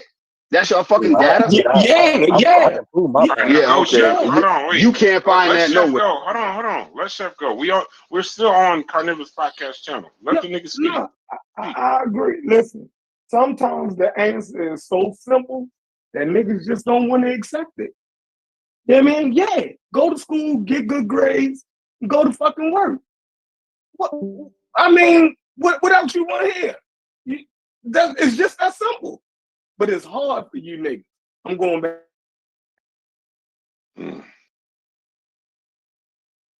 Okay, I'm going to look up the stats for college kids that have moved back to their parents right now. So go to school. Hey, matter of fact, when I was younger, they had a phrase: be cool, stay in school. Oh, I forgot. Y'all thought the 80s. No, hold on. Y'all thought the 80s was all older drug dealers giving younger kids drugs either to get them hooked or to have them out there selling. Because that's what the narrative was, right? No, there was a phrase called be cool, stay in school. Let's crack on each other for that shit. So I'm going to look up how many college kids in the past maybe 4 years had to move back home with their parents or couldn't sustain post-college an apartment, a vehicle, or reasonable income right out of college. This ain't black kids. Bro, No, that's I'm not still waiting systemic on. racism. But that's not I'm still systemic waiting racism. on. I'm still waiting on why we're You didn't answer disproportion though, Chef. You saying shit that happened to regular folk. Maybe I don't understand your question. It's I'm simple. being Why are we honest. disproportionately? Are we more fucked up than other people? Yes or no? Yes, we are. Okay, that's it. There you go. Then you heard his answer. He said that 1,000 times. He think that we was in that's a it. I'm union. good. Said that. So how you gonna say that and then get mad at what Chef said? Who? So hold on. You and Chef are saying black people are more fucked up morally, legally, as we stupid, we all that than any other group. No, I ain't say all that. I'm saying it. No, that's what okay, Chef said that. No, I just want to see what Freddie was. The reason why I go to education thing because I'm looking at numbers based off test scores and IQ, and if I'm using that to forecast our future situation, it ain't looking good, and we got to address that. No matter how many smart black people and thriving black people we talking about, on average, our shit is lower compared to other groups. So much so. Hey, Fetty. I apologize. I cut you off. Go ahead. Fetty, just say why. No, hold on. No. Hold on. So, it ain't about the why. It's about how to change it. That's my main thing. How do we fix it? And you know why? So listen to this. No. There is a why. No. I'm saying we argue over the causation, but it still has to be addressed. It seems like when somebody addresses, just simply addressing it, not even talking about the why. You don't know what you're addressing, and why it does matter. So you can address the correct situation. No, I'm saying regarding what I just said. Of course, the why matters. I never said it doesn't matter. So I'm listen saying to this. Okay, go ahead. I want to say the why. I'm talking to you directly, Freddie. Tell me if these stats. So I'm trying to keep it into a stat conversation when I talk to you, because that stats is something that'll move you more than just compassion or whatever. So civic and social access. I'm comparing blacks to everyone else. Black voters face longer wait time, fewer polling places, and more legal challenges. In 2025, the average wait time in a black precinct to vote was 45% longer than any other precinct. 45%. Criminal justice. Black Americans are incarcerated now in 2025 7 times the rate of other races. Black people make up 13% of the U.S. population, but 39% of the prison population. Maternal mortality, we all know that. Black women are 4 times more likely to die from pregnancy. Education, now listen to this. Black students graduate high school and college at lower rates than white and Asian students, even though black women are the fastest growing group. Black college graduates hold higher average debt burdens, normally 3 to 1 than other groups, which slows wealth building after graduation. Home ownership. Black people own homes at 31%, white people 74%. Median household income. This is adjusting for education. If all things being equal in the classes, all things being equal, so we're saying median. This is the wealth rate of these people are all the same. They work the same jobs. They make the same amount of money. Asians, $553,000. Wealth, white people, $275,000. Black people, $23,000. Now listen to the income. The median household income for the same jobs. Asians, $108,000. White people, $84,000. Hispanics, $73,000. Black people make $43,000 for the same jobs now. Yeah. Oh shit. This is for the same jobs. So when we have these conversations, right? I'm gonna land my plane on this. I don't believe that shit. That's fine. If the struggles were only about class, you'd expect poor whites and poor blacks to be about the same. But even when you control for income, black people face additional structural barriers like discrimination in hiring, higher loan denial rates, heavier policing, and generational wealth gaps. So our outcomes on stats and surveys hold worse than other poor groups. The disadvantage stacks on top of it by itself. So listen, yes. That's not explained right. Yeah, I'm still talking. Yes, Black Americans are disproportionately struggling, not just struggling like everyone else. The data shows that even when controlling for income, education, or location, Black people experience higher levels of inequality and worse outcomes than other groups.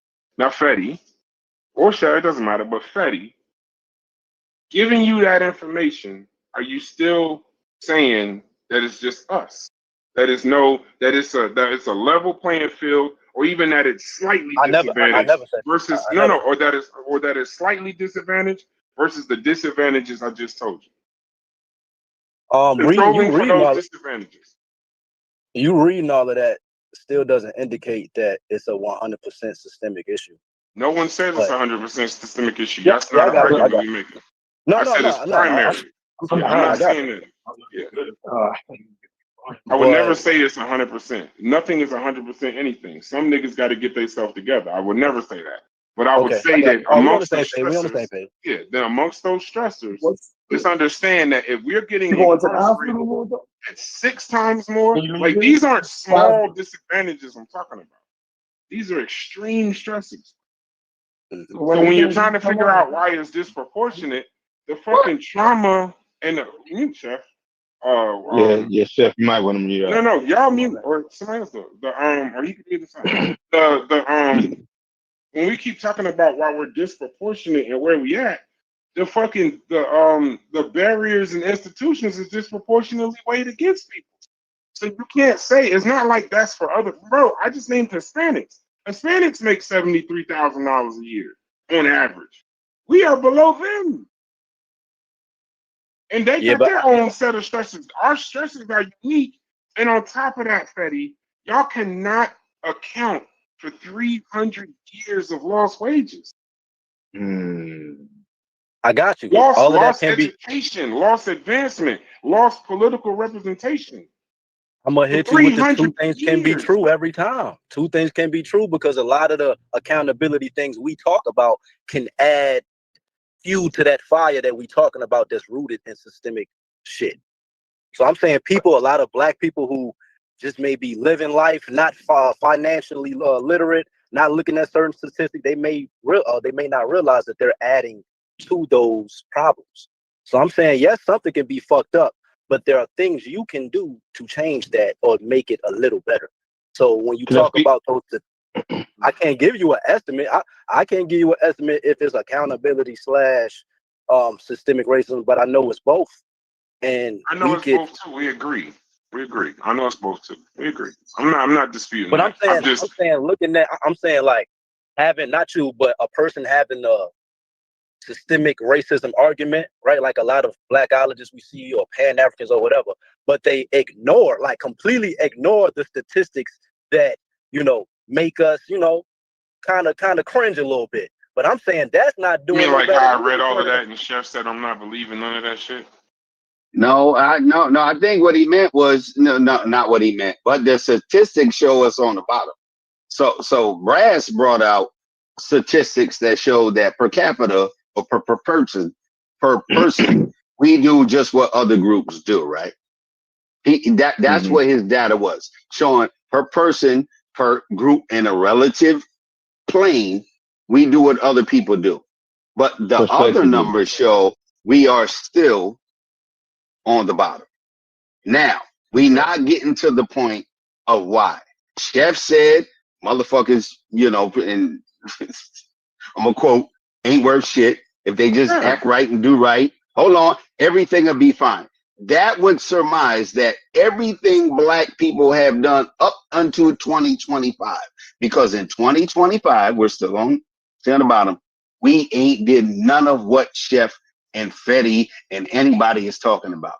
We ain't tried it. We didn't understand it. We just don't get it. We prone to bullshit. In 2025, we still saying, oh, we just don't get it. If we just act right and do right, now, that's on our side of the table. What no one's talking about is what's on the other side of the table. If I say the system is now, hold on. If the system is hold on. If the system is fucking people over, hold on. Just let me finish my sentence. If the system is fucking people over, one question. If the system is fucking people over, no one's holding the system accountable. No one's holding the majority accountable. That word again, accountability. Only the motherfucker that's getting kicked in the face need to get his shit together. And what me and Logic talk about all the time is on the other side of the table, they don't give a fuck what you trying to do. They don't give a shit how good you trying to be, how many laws you ain't trying to break, how much income and education you trying to get. They don't give a shit. Why you leave that out? That's the elephant in the room. You aiming at little people. Now hold on, just let me finish. Let me finish. We aiming at the little people, not the elephant, and really think you got a chance against the elephant in the room, which ain't getting discussed. We're gonna shy away from that and turn back. Yeah, that's too big of a fucking problem for me to deal with. I'm gonna go back and look at these little problems. Nigga, put the beer down. Put the Jordans down. Girl, take them eyelashes off. You get up at 5 o'clock instead of 7 o'clock. You work a double shift. That's who you aiming your vitriol at. But the elephant in the room, nobody got no smoke for. Zero smoke you got for them. Don't run away from the big dog. There, Freddie.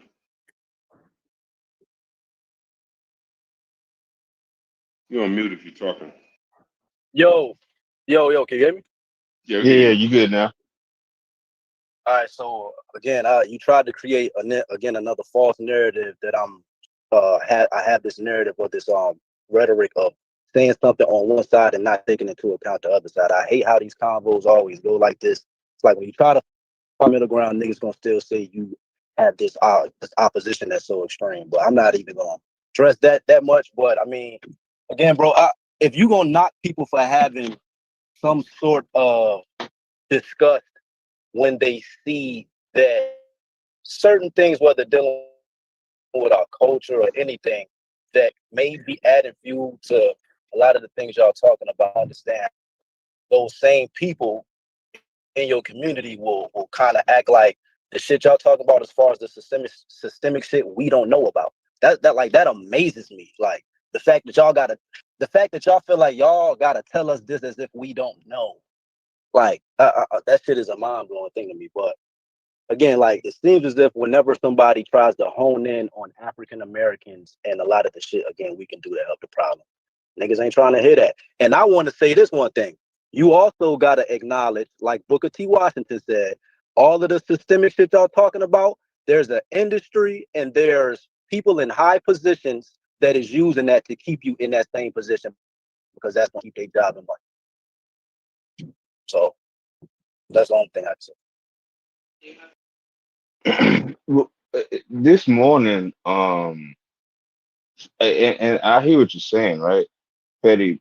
This morning, I actually said that Brass was gonna present some of the same things that he was speaking of a few minutes ago. You know, the wage theft. That's cool. Yeah. Here's the thing, though. When he puts it in, when he adds in, the one thing that I didn't think of, Betty, was when he adds in the 300 years of free labor and some of the other things that he brought out. Like, I'm not sure I can really have the same. I mean, like, how do I want to say it? Even and as a matter of fact, Miss Sincere pointed out, even when we talk about some of the, if you want to say, well, it's rotten the culture and it's this, that, and the other. Well, what my thing is, what would have put that rot there? What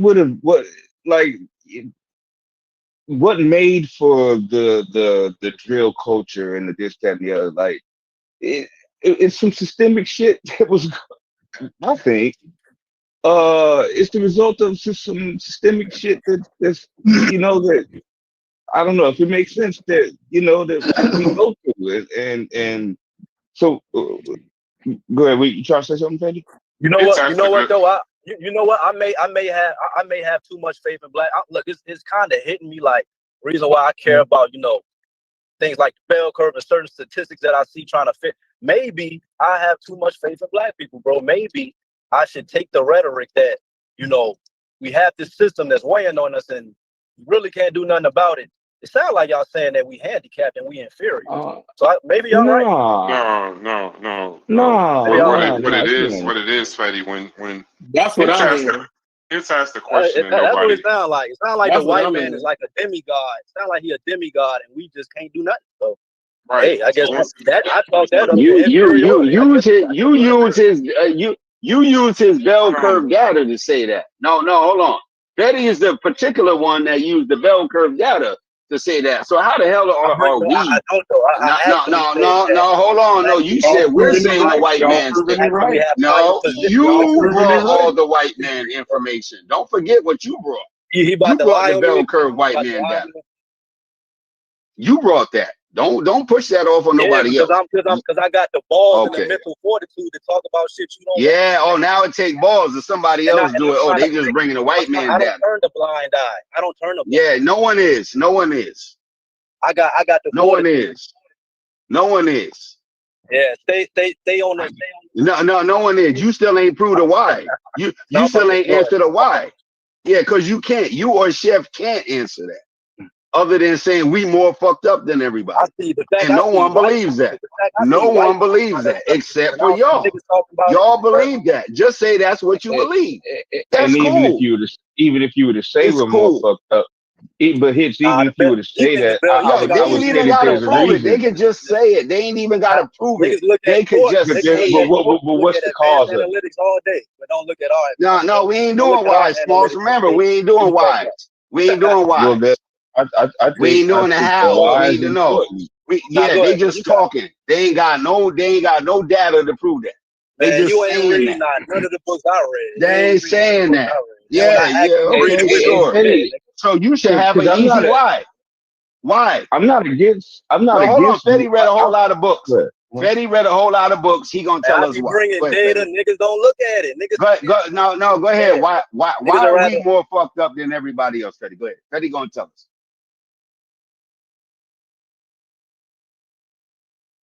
I mean, because my thing at this morning Hits, I was just like in 2025, like I was really Fetty knows why we are more fucked up. He said he read books on it. He been dropping knowledge. Tell us why we're more fucked up than everybody. Fetty got it.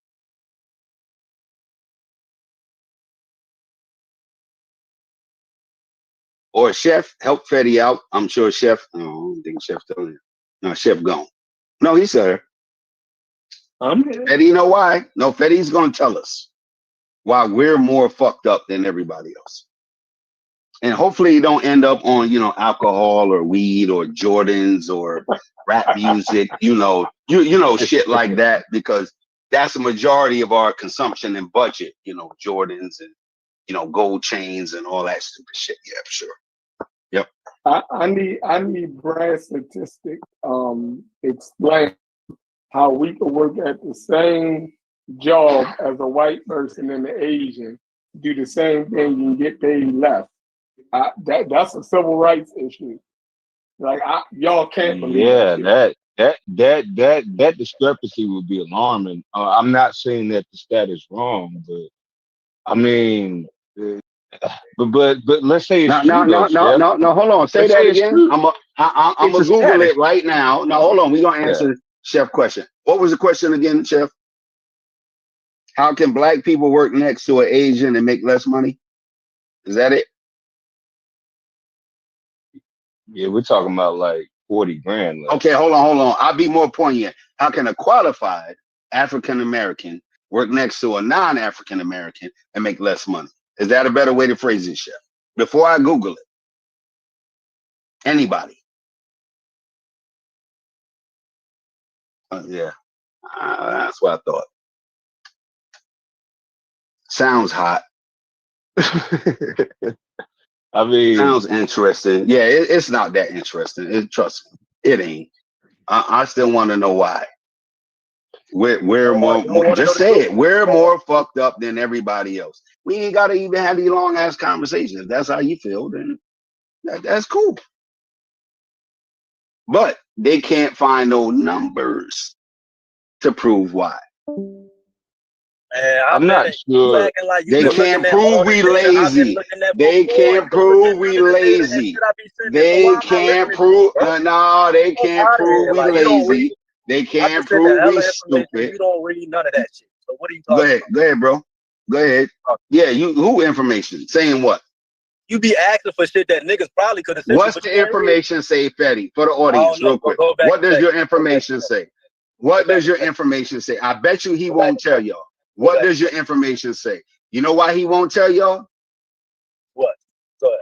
No, you said no. Hold on. Are you gonna tell us, or do you want me to tell people why you won't tell us? What does your information say, Fetty? What does your information say, Fetty? What does your information say, Fetty? TLDR. Too long, didn't read. Come on, let's go. What does it say? I'm good. Because it's y'all didn't ask. Y'all never asked Fetty what his information says. It's being had in a disingenuous way. In real time, I asked Fetty what his information says, and he won't tell us. You're right. Right. Because I just what does it say? What does it say? 5 minutes ago, I just said, all right, I'm throwing in the towel. It's over. No, what does your information? But you just jumped back then and said, I'll present all this information. Y'all don't read. What does it say? There are statistics that you can forecast and show, like, as far as things that we care about. There's a direct correlation with it. And if we don't change these direct things, then the problem is going to get worse. But that's been my main, like, premise. Okay. But I agree. What do we care about? That your data shows that we care about, I'm assuming, certain things more than others. What does your information say we care about paramount? Now, it's not necessarily like having a statistic saying we care about football.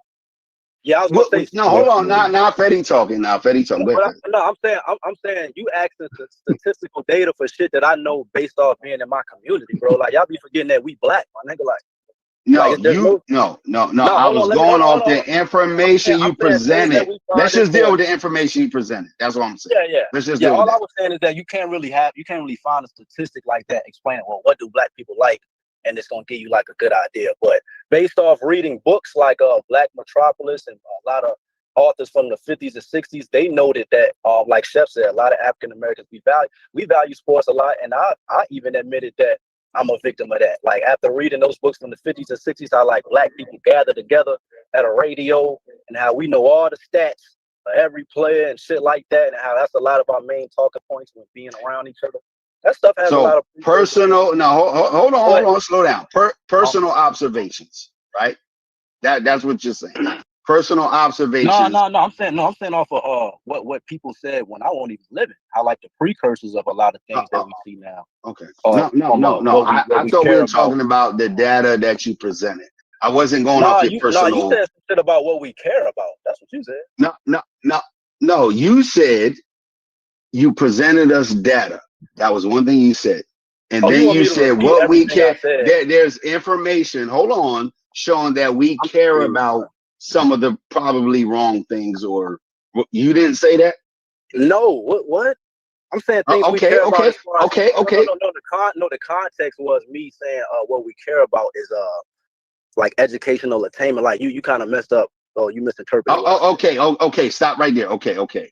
Do you have information showing that we don't care, or hold on, or less care than somebody else about? I never said that though. I just clearly showed you how. I said the data, like things that we care about, like there are. Data. Hold on. Let me. There you go, y'all. No, you said it. You said data. Based off statistics. Bro. Let me finish. I'm saying Asians and whites. No, hold on. He said it. I'm saying things that we care about, such as all of us, educational attainment, your future finances. You misinterpreted what I said by caring about. That's why I'm like, why are you talking about data? Okay. Let's just say you're right. Why? Now hold on. Let's just say you're right. Why did you bring up that word data? You just said no. Hold on. You just said data. Stop it. He just said data. No. Chef, mind your business. Anybody else listening? Hold on. Betty just said data. I say this like my 10th time saying this. I say this all the time, bro. It's hard to have a conversation. He said data. Education. There are direct correlations to things that humans care about. Humans. Oh, okay. Like, bro, what the hell, bro? I've been saying that. No, you said data. I didn't bring up data. You brought up data. No, again, I broke down how you misinterpreted what I said and you jumped the gun. I wasn't talking about data correlating to what we care about, like in the definition sense. But yeah, it's a miscommunication. Okay, Chef. Yeah, you're right. Go ahead, Chef. I'm sure. I can't. Chef communicating clearly. I can't have a conversation with you. You just gonna have to tell me what you're saying. Just tell me what you're saying and how we're wrong. With your data, your facts. I'm gonna tell you. No. I'm gonna tell you what you're saying. This shit ain't going nowhere. No. I'm gonna tell you what you're saying, and I'm gonna tell you what you haven't said. I'm gonna tell you what you haven't said. I'm gonna tell you what you haven't said. You haven't said why we're disproportionately at the bottom. Everything you explained was proportional to any population group. You have not explained why we're disproportionately negatively affected by a lot of things. You have not explained that. You try to push it off, or we blame the system. We don't teach the young people this and that, or we're running around just blaming everybody for it. No, there's no data saying that. There is data saying that we're disproportionately at the bottom of a lot of metrics. You only explain what's normal to any group: violence, legal issues, drug abuse, anything, low income. That's proportional. You saying that's both proportional. things out of your mouth. That's proportional. You might think you making sense, bro. No, so okay, no. On me. It don't have nothing to do with sense. You have not proved why we're disproportionately, other than saying we're just fucked up. That's it. You didn't say we buy more Jordans than white people. You didn't say we buy shit that we can't afford more than Asians. You didn't say, oh, we tell our kids the world is against you, unlike the Polish people or Italians. Yeah, I don't know where you live, but there's a lot of different groups around here. So you have not said nothing to show why it's disproportionate, other than to say we're more fucked up than everybody else. Yo, I swear I don't understand what you're saying. Yeah, because you don't want to say that, because they're listening. No, we're more fucked up than everybody else. You think I'm scared to say something? Do you think that I'm scared to say something that's gonna make me? No, I'm not. I'm not. So if you say just say what you're saying, I might agree with you, or I might disagree with you, but you gotta say what you say. I ask you a question. Why are we can't answer your question because I don't understand negatively affected by the same circumstances that other groups go through? Simple question. And your answer would be because we're more fucked up than other groups. Easy conversation. Right?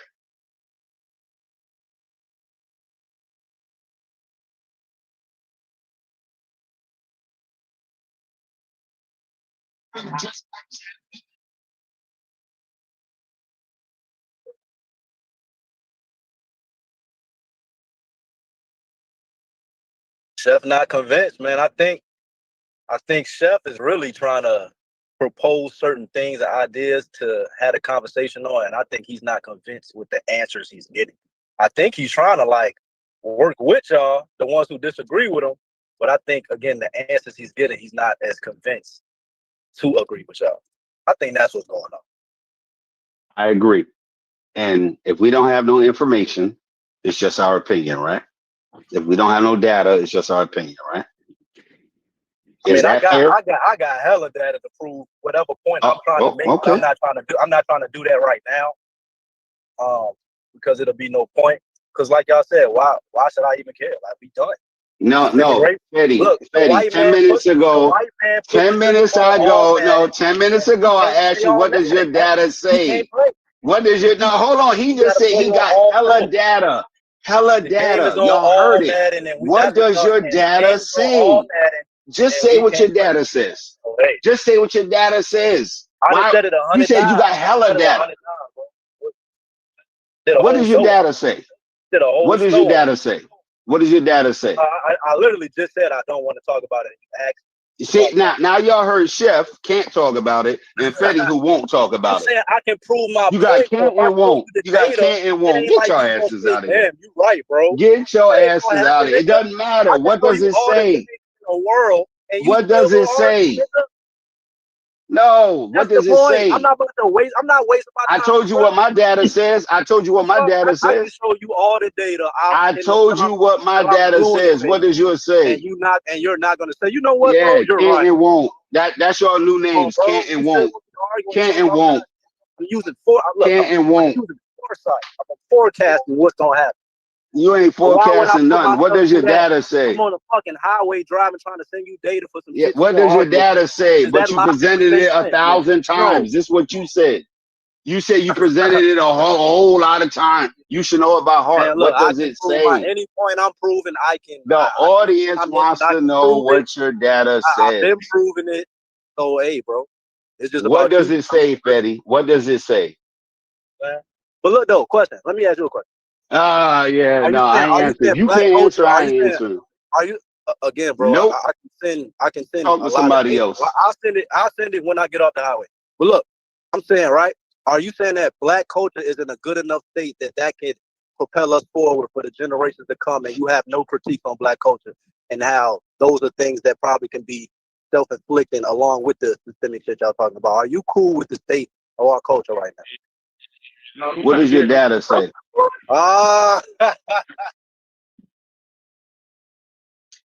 Ladies and gentlemen, y'all have can't and won't on the platform. Okay, so when one can't explain it and the other one won't explain it. Are you gonna read it? Get the hell out of here. You gonna read it out loud when I send to you? Can you hear me? Chef, if you're trying to talk, we can't hear you, Chef. I see you lighting up, but we can't hear you. Oh no, I wasn't saying nothing. Oh, my bad. I see your thing lighting up. No, Fetty, I just wanted to know. Fetty, I just wanted to know what your data says. That's all. That's a simple question.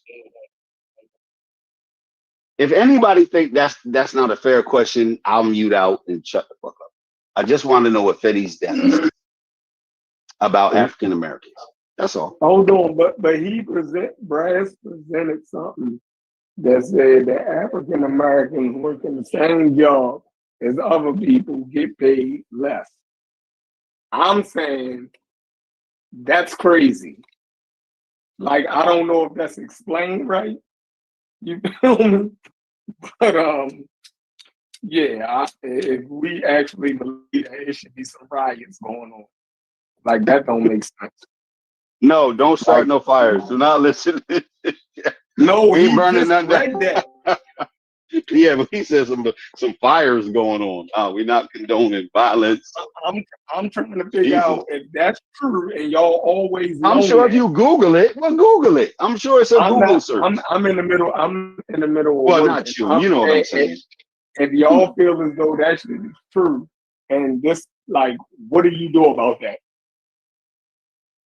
Do y'all actually believe that shit? Well, shit. If that's the case, women, younger people, less educated people, there's all type of metrics that say that. What does anybody know, right? That the white male in this country is going to fare far better than any other group. It wasn't just the white male. That particular stat that Brass brought. No, I'm just saying, just overall, that all the stats going to show that. Go ahead. Come on. No. You go ahead. Yeah, that's historical. That's just right. That's probably the latest. That's the latest. I think what Chef was saying that I don't want to say it. The numbers. I mean, I was a little alarmed by it. I mean, it was almost like I don't know who was at the top. It wasn't white folks. It was somebody else. Like it was almost double the number that it actually might be. Like they make twice as much than the average black person working the same job. I don't know. I don't know where that stat came from. And I think maybe Chef is just wrestling with that. Brass didn't post it. He only stated it. So Yeah, that's the not all. things. Oh, I'm sorry. No, you good. GPT was glitching. Yeah, I don't know. That was a little. That was a little crazy. You can either, that's a case. That's a case. Okay. Hold on. No. I think he was reading. Yeah, but you can go to census. You can go to census.gov.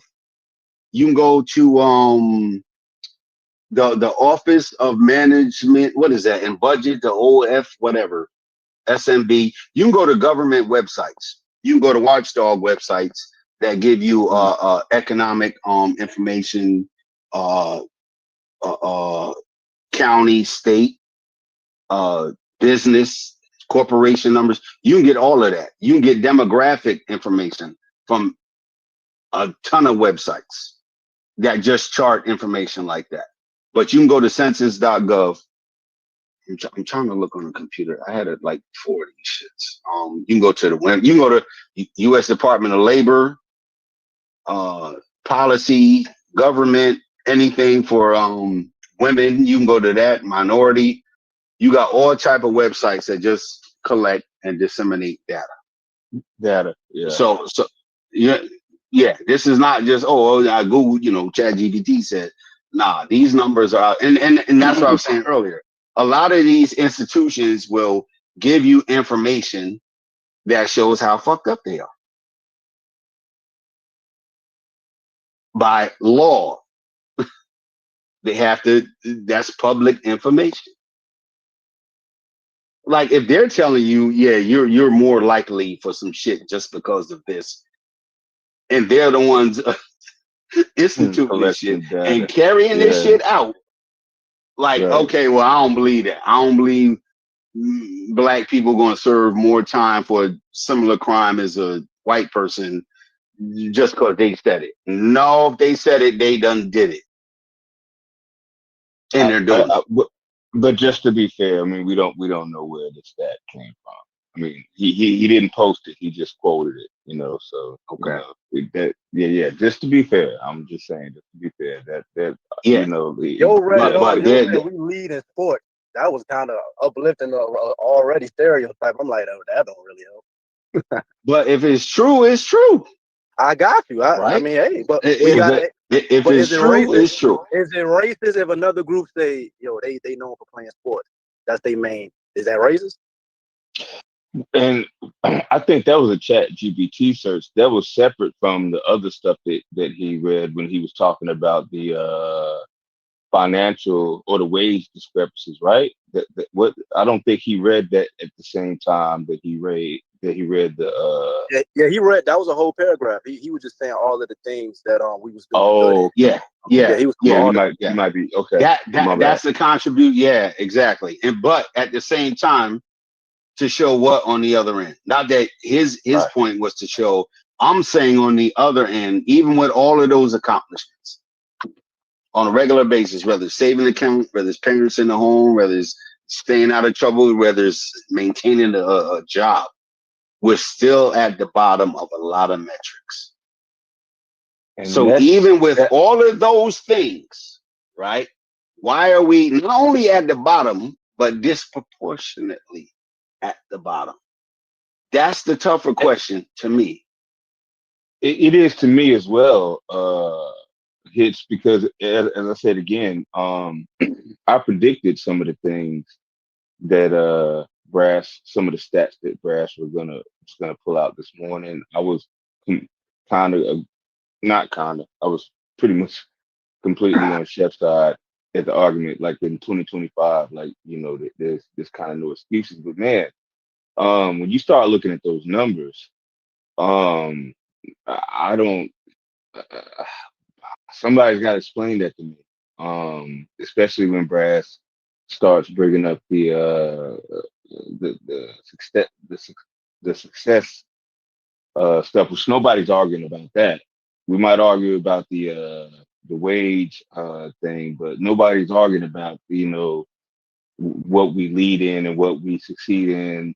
Okay, well, if that's the case, how in the fuck are we that statistically that's a problem. Why are we on the bottom? You're right. Yeah, why No, are we on the that's bottom? Like that's a chef. Like, yeah, but bro, that's a problem. I don't know, man.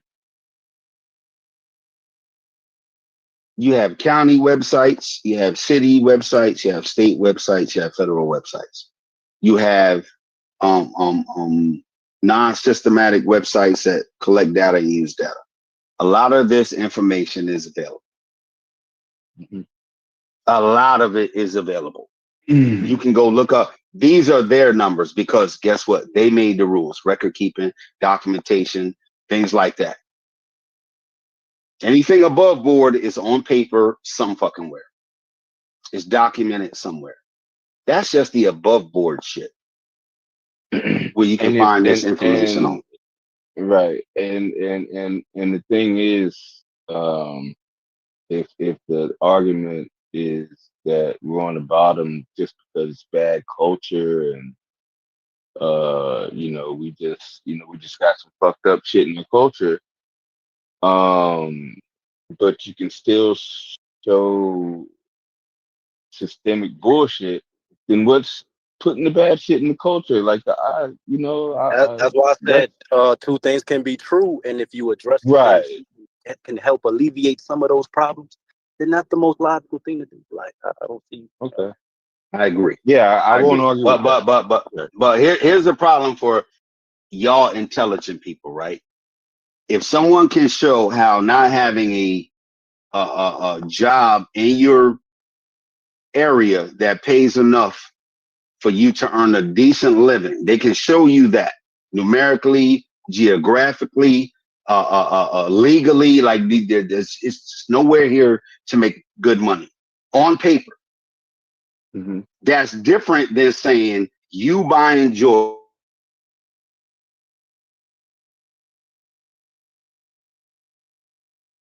Is that just me or did he go out? Yeah, you went out, bro.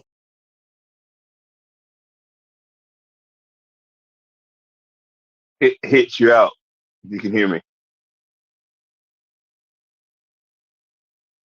We can't hear you, bro.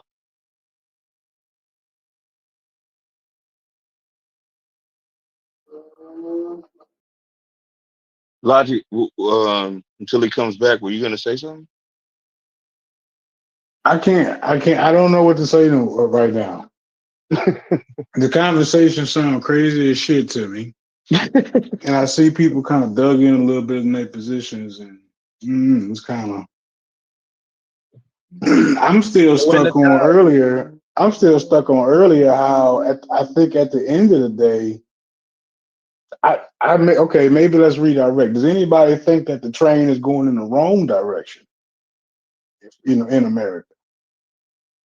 In America or for us? Yeah, yeah. Could you look at Black people's situation in 2025 and say it's going in the wrong direction? Yeah, we're going in the wrong direction. I would say. What direction is that? I don't think we're going. What direction is that? No, I want to hear those who said we are. Tell me that wrong direction, if you would. I'm gonna just. Well, maybe I just tell us what he considers wrong direction.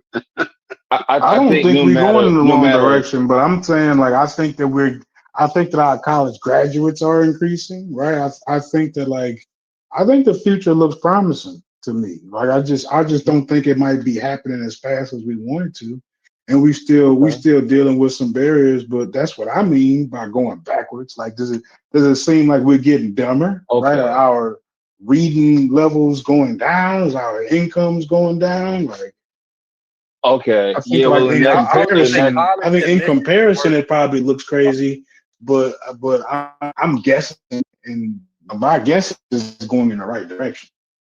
So now that you've elaborated, I'm looking at these inner city schools and what these babies and what they doing. Right. So what is Chef? What you mean by we going in the wrong direction? But that's just the schools, though, Fetty. I would say overall, with what Logic is saying, I would have to change my answer. Now that he elaborated, I would say overall, yeah, it would be more right. When forecasting what black people doing, I don't see how you can't use the youth and looking at what they doing. And trying. I mean, like we don't really matter really, and what we talking about in the future. So it's like okay, I see what you're saying. I'm not discarding it, but I'm just saying he put some more into what he was saying. Oh yeah, for sure. Yeah, I agree. Yeah. So I'm just saying in regards so are we getting worse though? Still answer the question. Are we getting worse? Going into college and graduating, or what type of job you gonna get based off in the climate of the economy and all of that. Is graduating the most important thing? Because I know people with liberal arts degrees and in debt. Versus people with trades making so it's like graduate. That don't really I know people with no degree who in debt. I'm just saying. I'm just fucking with you. Who weren't educated and just went to college for the living the life experience and just picking the least resistance, and now they're in debt. That's what I'm saying. Mm. So like graduation, and just because they like that's good, but that doesn't tell the full story. I mean, I would want to see what positions, and I love the statistics y'all was talking about with black women. That's dope. My question would be, well, what positions are they graduating in, and what salary is that, and do they know these things before even picking these majors, and are they being educated on the salary, all of that before they even going into college? So those would be questions, like nuanced questions I would ask.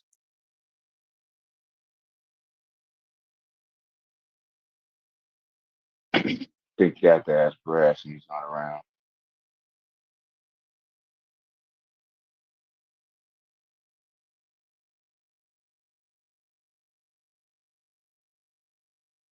And if you're just pulling up the stat from ChatGPT, I guess you'd have to get them to elaborate.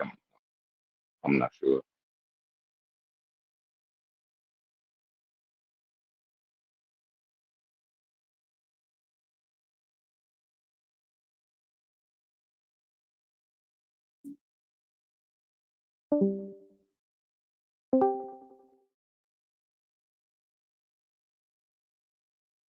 Yo, can you hear me? Can you know? I was just saying, based on what y'all saying, the white man and systemic racism got the game on all mad, and we some all pro niggas. So that's the best way I could chalk it up. I wouldn't say that, Fetty, but it's just not as simple as I was trying to make it. At the very least, you know what I mean? Like again, I predicted what Brass was gonna say, but when he puts it with the other shit, it's like, man, I mean, or Chef, like I was asking you, like what are your thoughts about what he was saying? I mean, Fetty, you gave yours, but Chef, what are your thoughts about when you look at the? So are we getting worse? Yeah, and Logic asked a great question too. Like, I wouldn't say that. Yeah, I mean, no one's even answered that yet. I mean, I answered. You about to let them move to something else, and you ain't even answered that yet. That's true. My bad. I mean, I answered it. I actually changed my answer.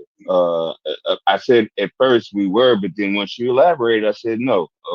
I would say it's heading in the right direction, but slowly. Maybe not as fast as people would want it to. That's my answer. I don't know. The world is moving very fast. If y'all ain't noticed, so. No, we're not getting worse. Yeah, I wouldn't say we're getting worse. After the way Logic AI, y'all not even asking real questions. Like, real question. I mean, I wanted to flush it out because I knew somebody would say, yeah, Chef said, yeah, we're getting worse. I'm trying to get him to explain it since he said it. Maybe Baltimore is getting worse, but black people, no. Oh, maybe his town, maybe his region or whatever is going to shit, but the numbers don't. Well, The numbers don't flesh that out. The numbers don't say that we're getting worse. The numbers say we're yeah, what Freddie graduating. said. The numbers say that we're graduating more, high school and college. We're having higher voter turnout, higher political participation, higher political representation, higher entrepreneurship. But just where it's not getting worse and why it seems like it's not in specific areas is because the areas that it's not getting better is our areas that we tend to focus on and that America tends to focus on: the wealth gap, the housing, the incarceration, the crime, and the health. So, and that's why I initially said no. Yeah, but see, we also got to remember, like I said, with American issues, we can't take ourselves out of America. We're definitely African American, but right now, as far as inflation and economics in and of in the United States, for the class that we're talking about, they're getting hit the hardest. Person making $80,000 can deal somewhat better with inflation and low income and wage stuff than a motherfucker making $40,000 for the same job. When milk goes up, maybe they've established a savings. Maybe they've established a few things that somebody that's making a smaller amount can't. Hey, by the way, Brass, was that that's Chat GPT that gave you that, right? Did they? No, I'm reading. I went and got a book, but if I pull up ChatGPT, I'm pretty sure to say the same shit. Yeah, I think they might want the actual source that you pulled up. Those. I'm not pulling up sources for niggas that's just gonna say I don't like it. Are you crazy? But I'm just saying, crazy? In a conversation with these people, I'm gonna pull up a source. Come there, please. Maybe if you show it to them, no. Don't right, believe okay. that. Bro, listen. All right. Why would I listen? I said earlier in the chat, I'm not giving Chef no fucking sources. Chef don't read that shit and he don't listen. Y'all be having to forget who y'all really do be forgetting who y'all talking to, bro.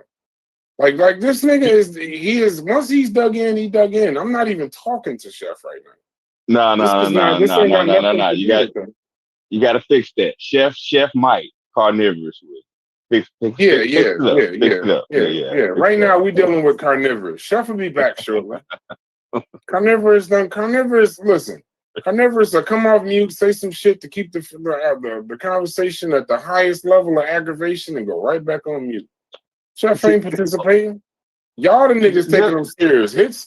Hits told that nigga some compassionate, all kind of shit, stats, numbers, this, that, and the other, and his fucking responses. I don't understand none of that shit.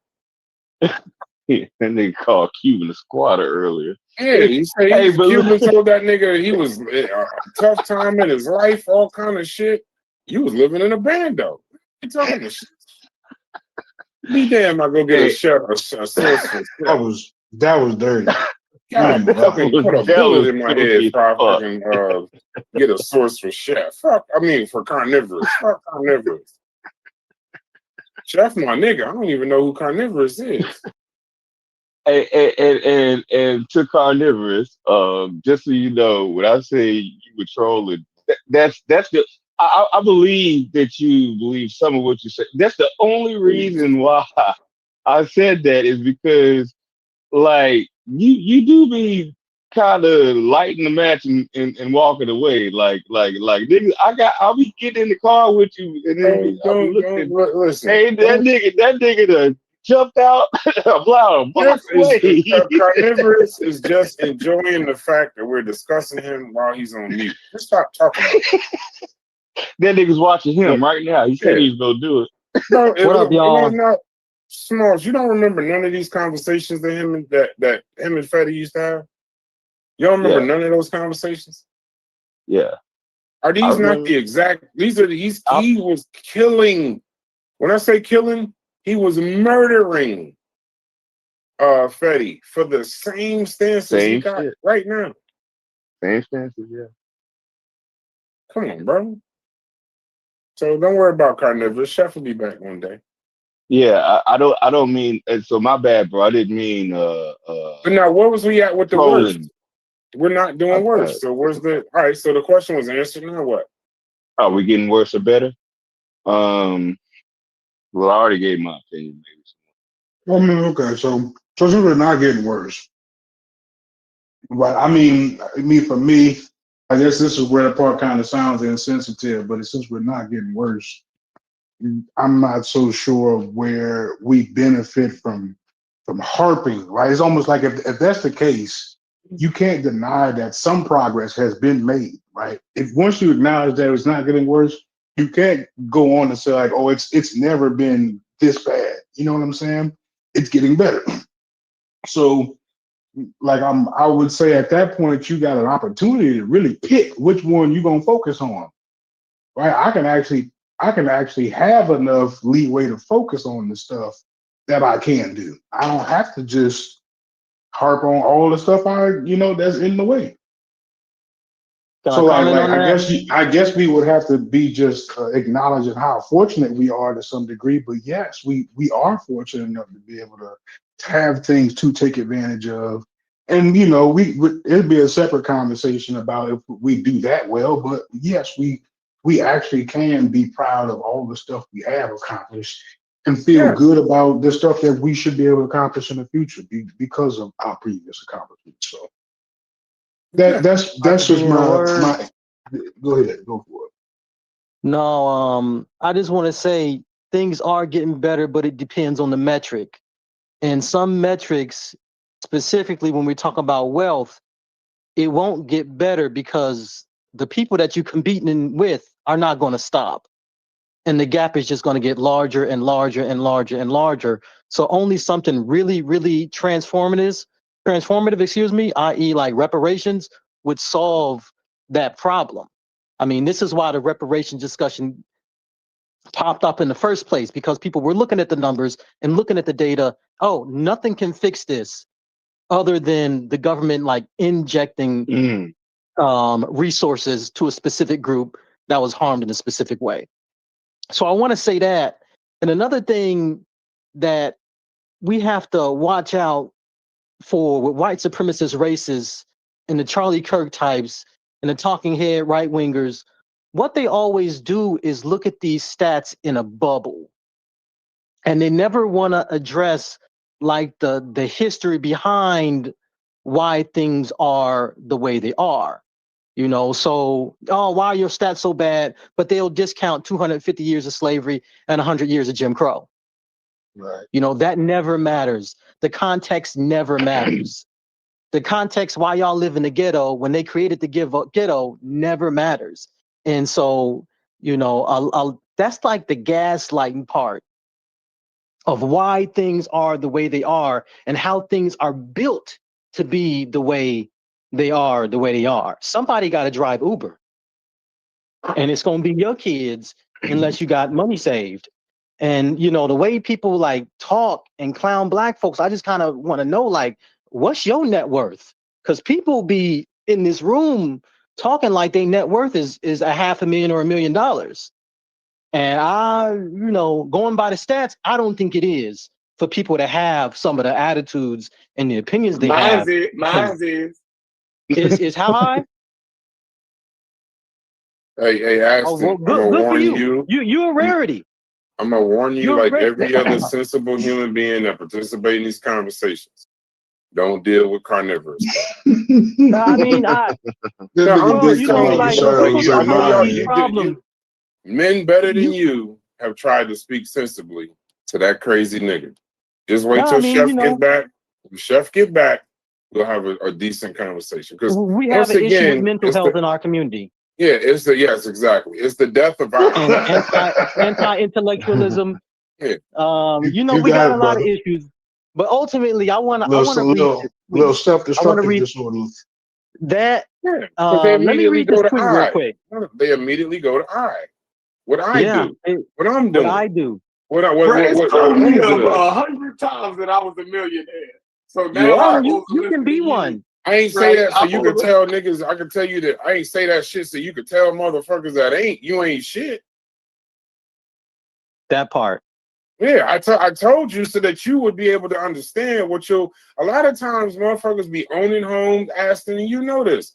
They'll look up and they don't even fucking realize. Most times it'll take an accountant to tell you, like, did you know, you're worth da da da da da. Most people don't know. They're like, well, my house is worth 7. I got this asset, I got these assets, I got this 401k, I got this property, I got that. And then you look up, you're like, well, shit, you know you're a millionaire, right? You got to play a different game. No, I'm not. I just own a home. I'm making it, motherfucker, be a millionaire and making it check to check.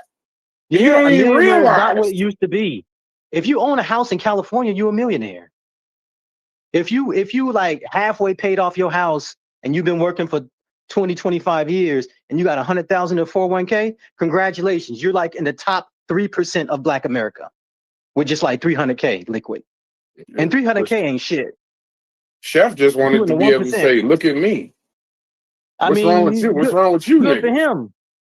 Good for him. But if you live around your people, everybody else is going to be broke. And your people don't have enough money to live in America. And it's like, you can talk about how bad Black folks are doing, but white people have broken the social contract about what it means to do to keep your nose straight and go to school and get a job. So when you read those studies, the Jamal and the Keisha getting the callbacks, or the white felon getting the job over the Black person with no criminal record, or the white high school dropout getting the job over the Black person that got a college degree, then that means your college degree ain't shit. And everything they tell you to do ain't shit. They don't want you here because you're Black. And once you get to that point where you're given jobs, because we don't control, the economic landscape to give jobs. Once you get to that point, like, it's a wrap. And if the system is not working for people, then people are going to check out of the system. And they can say, okay, you told us to go to school and do this and keep our nose clean. And I did that, but the white felon's still getting jobs. You know what? Don't be surprised when you at the light and a 15-year-old got a gun in your face. It kind of is what it is. But I wanna end with this tweet. This is an excellent tweet for all the genetic folks, right? And it's about termites. Anybody here familiar with the soldier termite, the one with the huge jaws? I've seen them before. No? You've seen them before. Yeah, okay, so here's this guy's tweet. If you look at the soldier termite with his massive specialized jaws, you could ask, what caused this?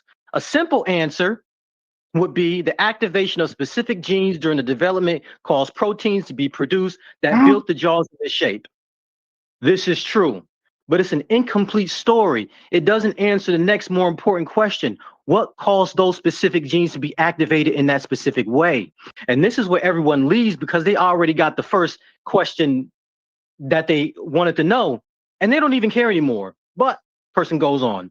A termite colony is not just a bunch of termites. It's a highly organized social system, an emergent entity. It has needs. It needs to find food, defense against predators, reproduce, etc.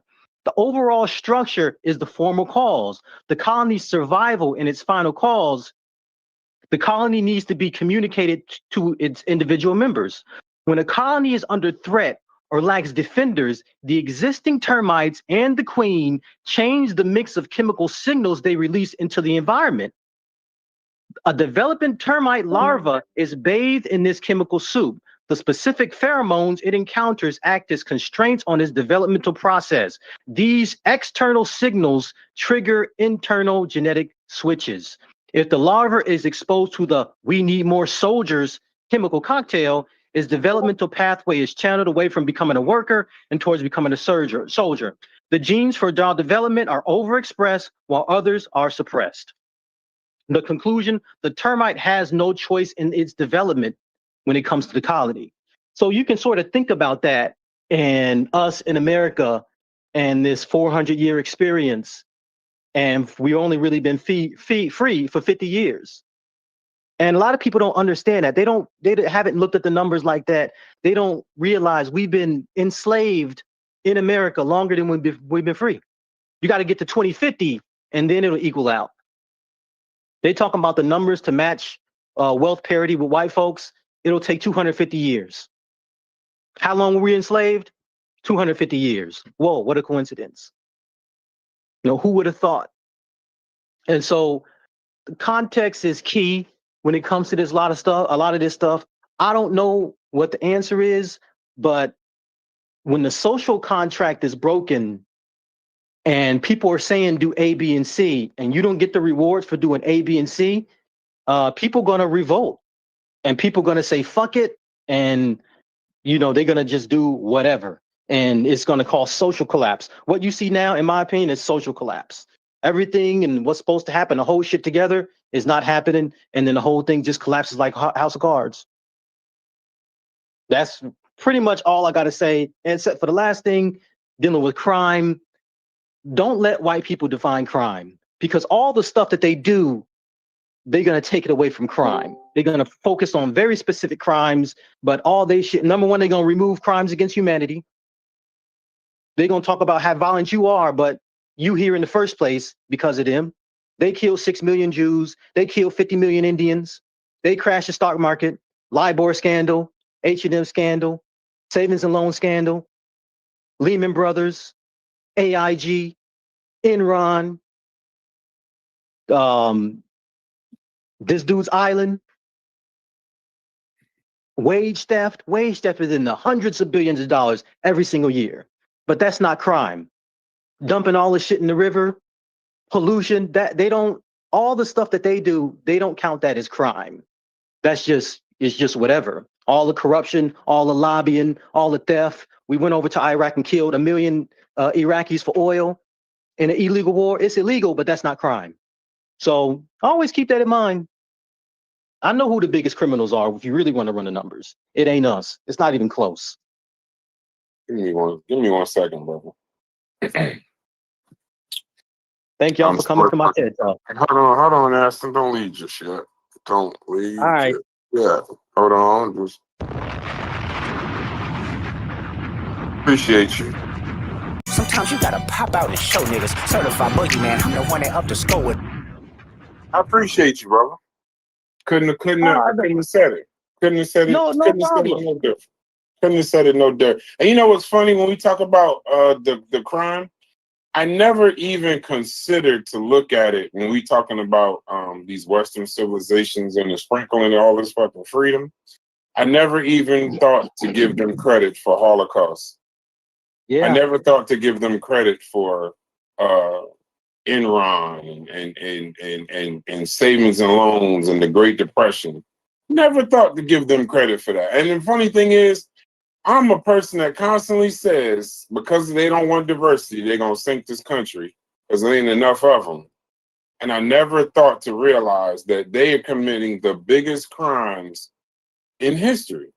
Every black kid, if we count only crime as black kids shooting black kids in the street and forget about the Holocaust, because doesn't that count as civilization, correct? Or no? I think it does, but they don't count crimes against humanity. That don't count. Crimes against humanity.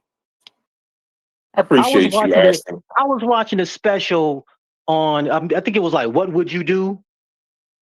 I think it was ABC where they have like a skit and see who on call. Yeah, I know what you're talking about. Yeah, them restaurants, they teasing the handicapped person or something like that. What would you do? Yeah. It was one where it was about stealing bikes, right? And we're gonna have a black person steal a bike, and we're gonna have a white person steal the bike. They got bolt cutters, et cetera, et cetera, et cetera. And so, of course, everybody calling the cops on the black people, and hardly anybody is calling the cops on the white dude. Interestingly enough, some black kids who were part of the staff were sleeping in the car, and while the white dude was stealing the bikes, they were getting more of the calls about the black kids sleeping in a car than the white person stealing the bike. And they did it for like a week over a certain number of hours. And I sat there and ran the numbers. For every one bike that a black person stole, a white person could have stole like 1,000 bikes. Because we've all seen this data, like car stops, where they stop more black people, but according to the data, the white people that they do stop more likely have contraband. So why not just stop more white people and make an arrest? They don't do that. And the numbers are so skewed. You can't even talk about crime because we investigating you more. We stopping you for bullshit more. So everything is like unequal in the first place. It's like it's all a game. And I used to work in finance, so I see the theft. I see it every day. You know, I see it every day. I appreciate. Unless y'all got something else, I can close on that note. You got something like it, Chef said? Anybody? Nah, I'm just popping in and see what y'all doing. I'm riding home on a long commute. I'll give you something to close on. And this is what you Whatever have I to start walked in doing on, to ask them. to embody that shit though. Whatever he walked in on, man. Yeah, that right. was great. That was great. I mean, like, I caught a good tidbit of that. But this is, you got to drive it home with them because you have to explain to them how they killed Charlie Kirk. Because when it comes to us, like the dudes in Chicago shooting shit up, the women twerking on the car, the guy that's failing out of school, you know, whatever it is that they are dysfunction, they put it all in one pot. Even the guy that stabbed the lady on the bus or the train or whatever, like he was on the bus, crazy. yeah. He was crazy though. But they group a schizophrenic person who don't know where they are stabbing some woman with all that's black crime. So you have to do the same thing with them, and you have to group when they want to say, "Oh no, that's not us, that's the leftists." No, those are white people. All that lives. Dude, they invited the dude that y'all don't like. That choked the guy on the subway. They invited him to the White House. Yeah. That all the crazy stuff they do.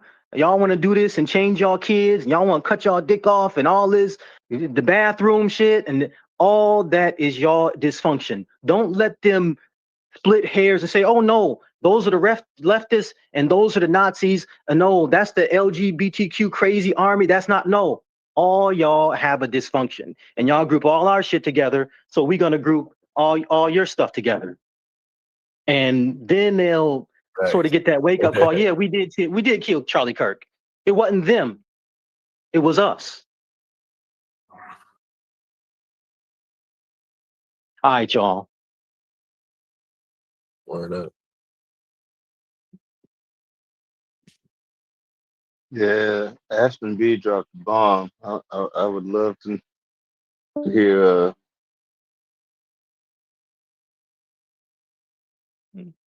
I try. I would love to hear Chef's opinion on it. I don't think Chef has an opinion. I think he has a position. Yeah, and that's the one thing I don't like to have the conversation with.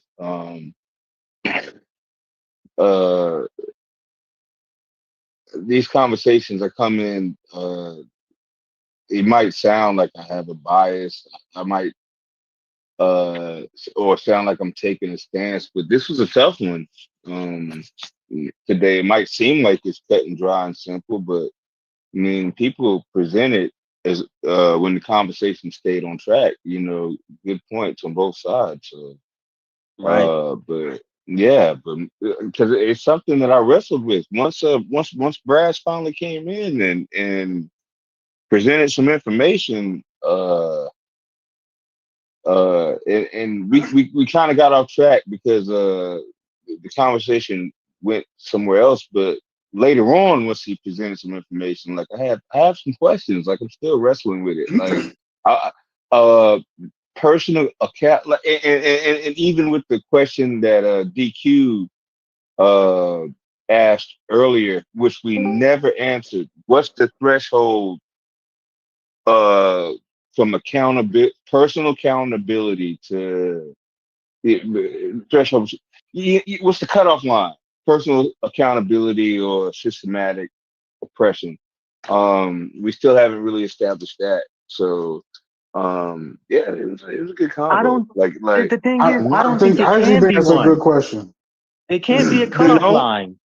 Yes, there is. Because if I don't control access to jobs and you tell me go to school and don't go to jail, and I go to school and I stay out of jail, but you're still giving jobs to white high school dropouts and white felons, like the game is rigged.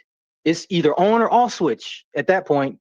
And or Aston B, what about when Brass brought up, if let's say you do slip up, the fact that you'll get a penalty that's much worse than like I can't ignore that shit because the crack versus cocaine. I'm not ignoring it, but like man, welcome to planet Earth, bro. This shit is fucked up. I got you. I mean, I'm not ignoring it, but I'm saying that so for me, I think that you can make a separation based on what you choose to focus on, right? Do you choose to focus on the things that could potentially be the pitfalls, or you figure it out? That's where I see the focus is. I mean, not the focus, but I think that's where the dividing line is. Of course, you can get super technical and say you can't really unwind the two things from happening. But like, man, for me, like, am I thinking about that as I'm doing all that stuff? I mean, I'm aware of it. Don't get me wrong, but I mean, I gotta focus on what I can do. Yeah. So I mean, that would almost be taking it like 100% accountability, like almost in my head. Even though I know, like, I'm completely aware that I am up against adversities, but my actions don't. I mean, I'm gonna say they don't change, but I still gotta figure it out, despite the adversities. And so, Aston B, do you understand why I wrestle with this? Because when Logic says what he just says, there is truth within that. Like, I'm sorry, like I have to admit that, like. We know the goddamn deck is stacked up against us. We know the weight is on our ankle, as Brass put it in the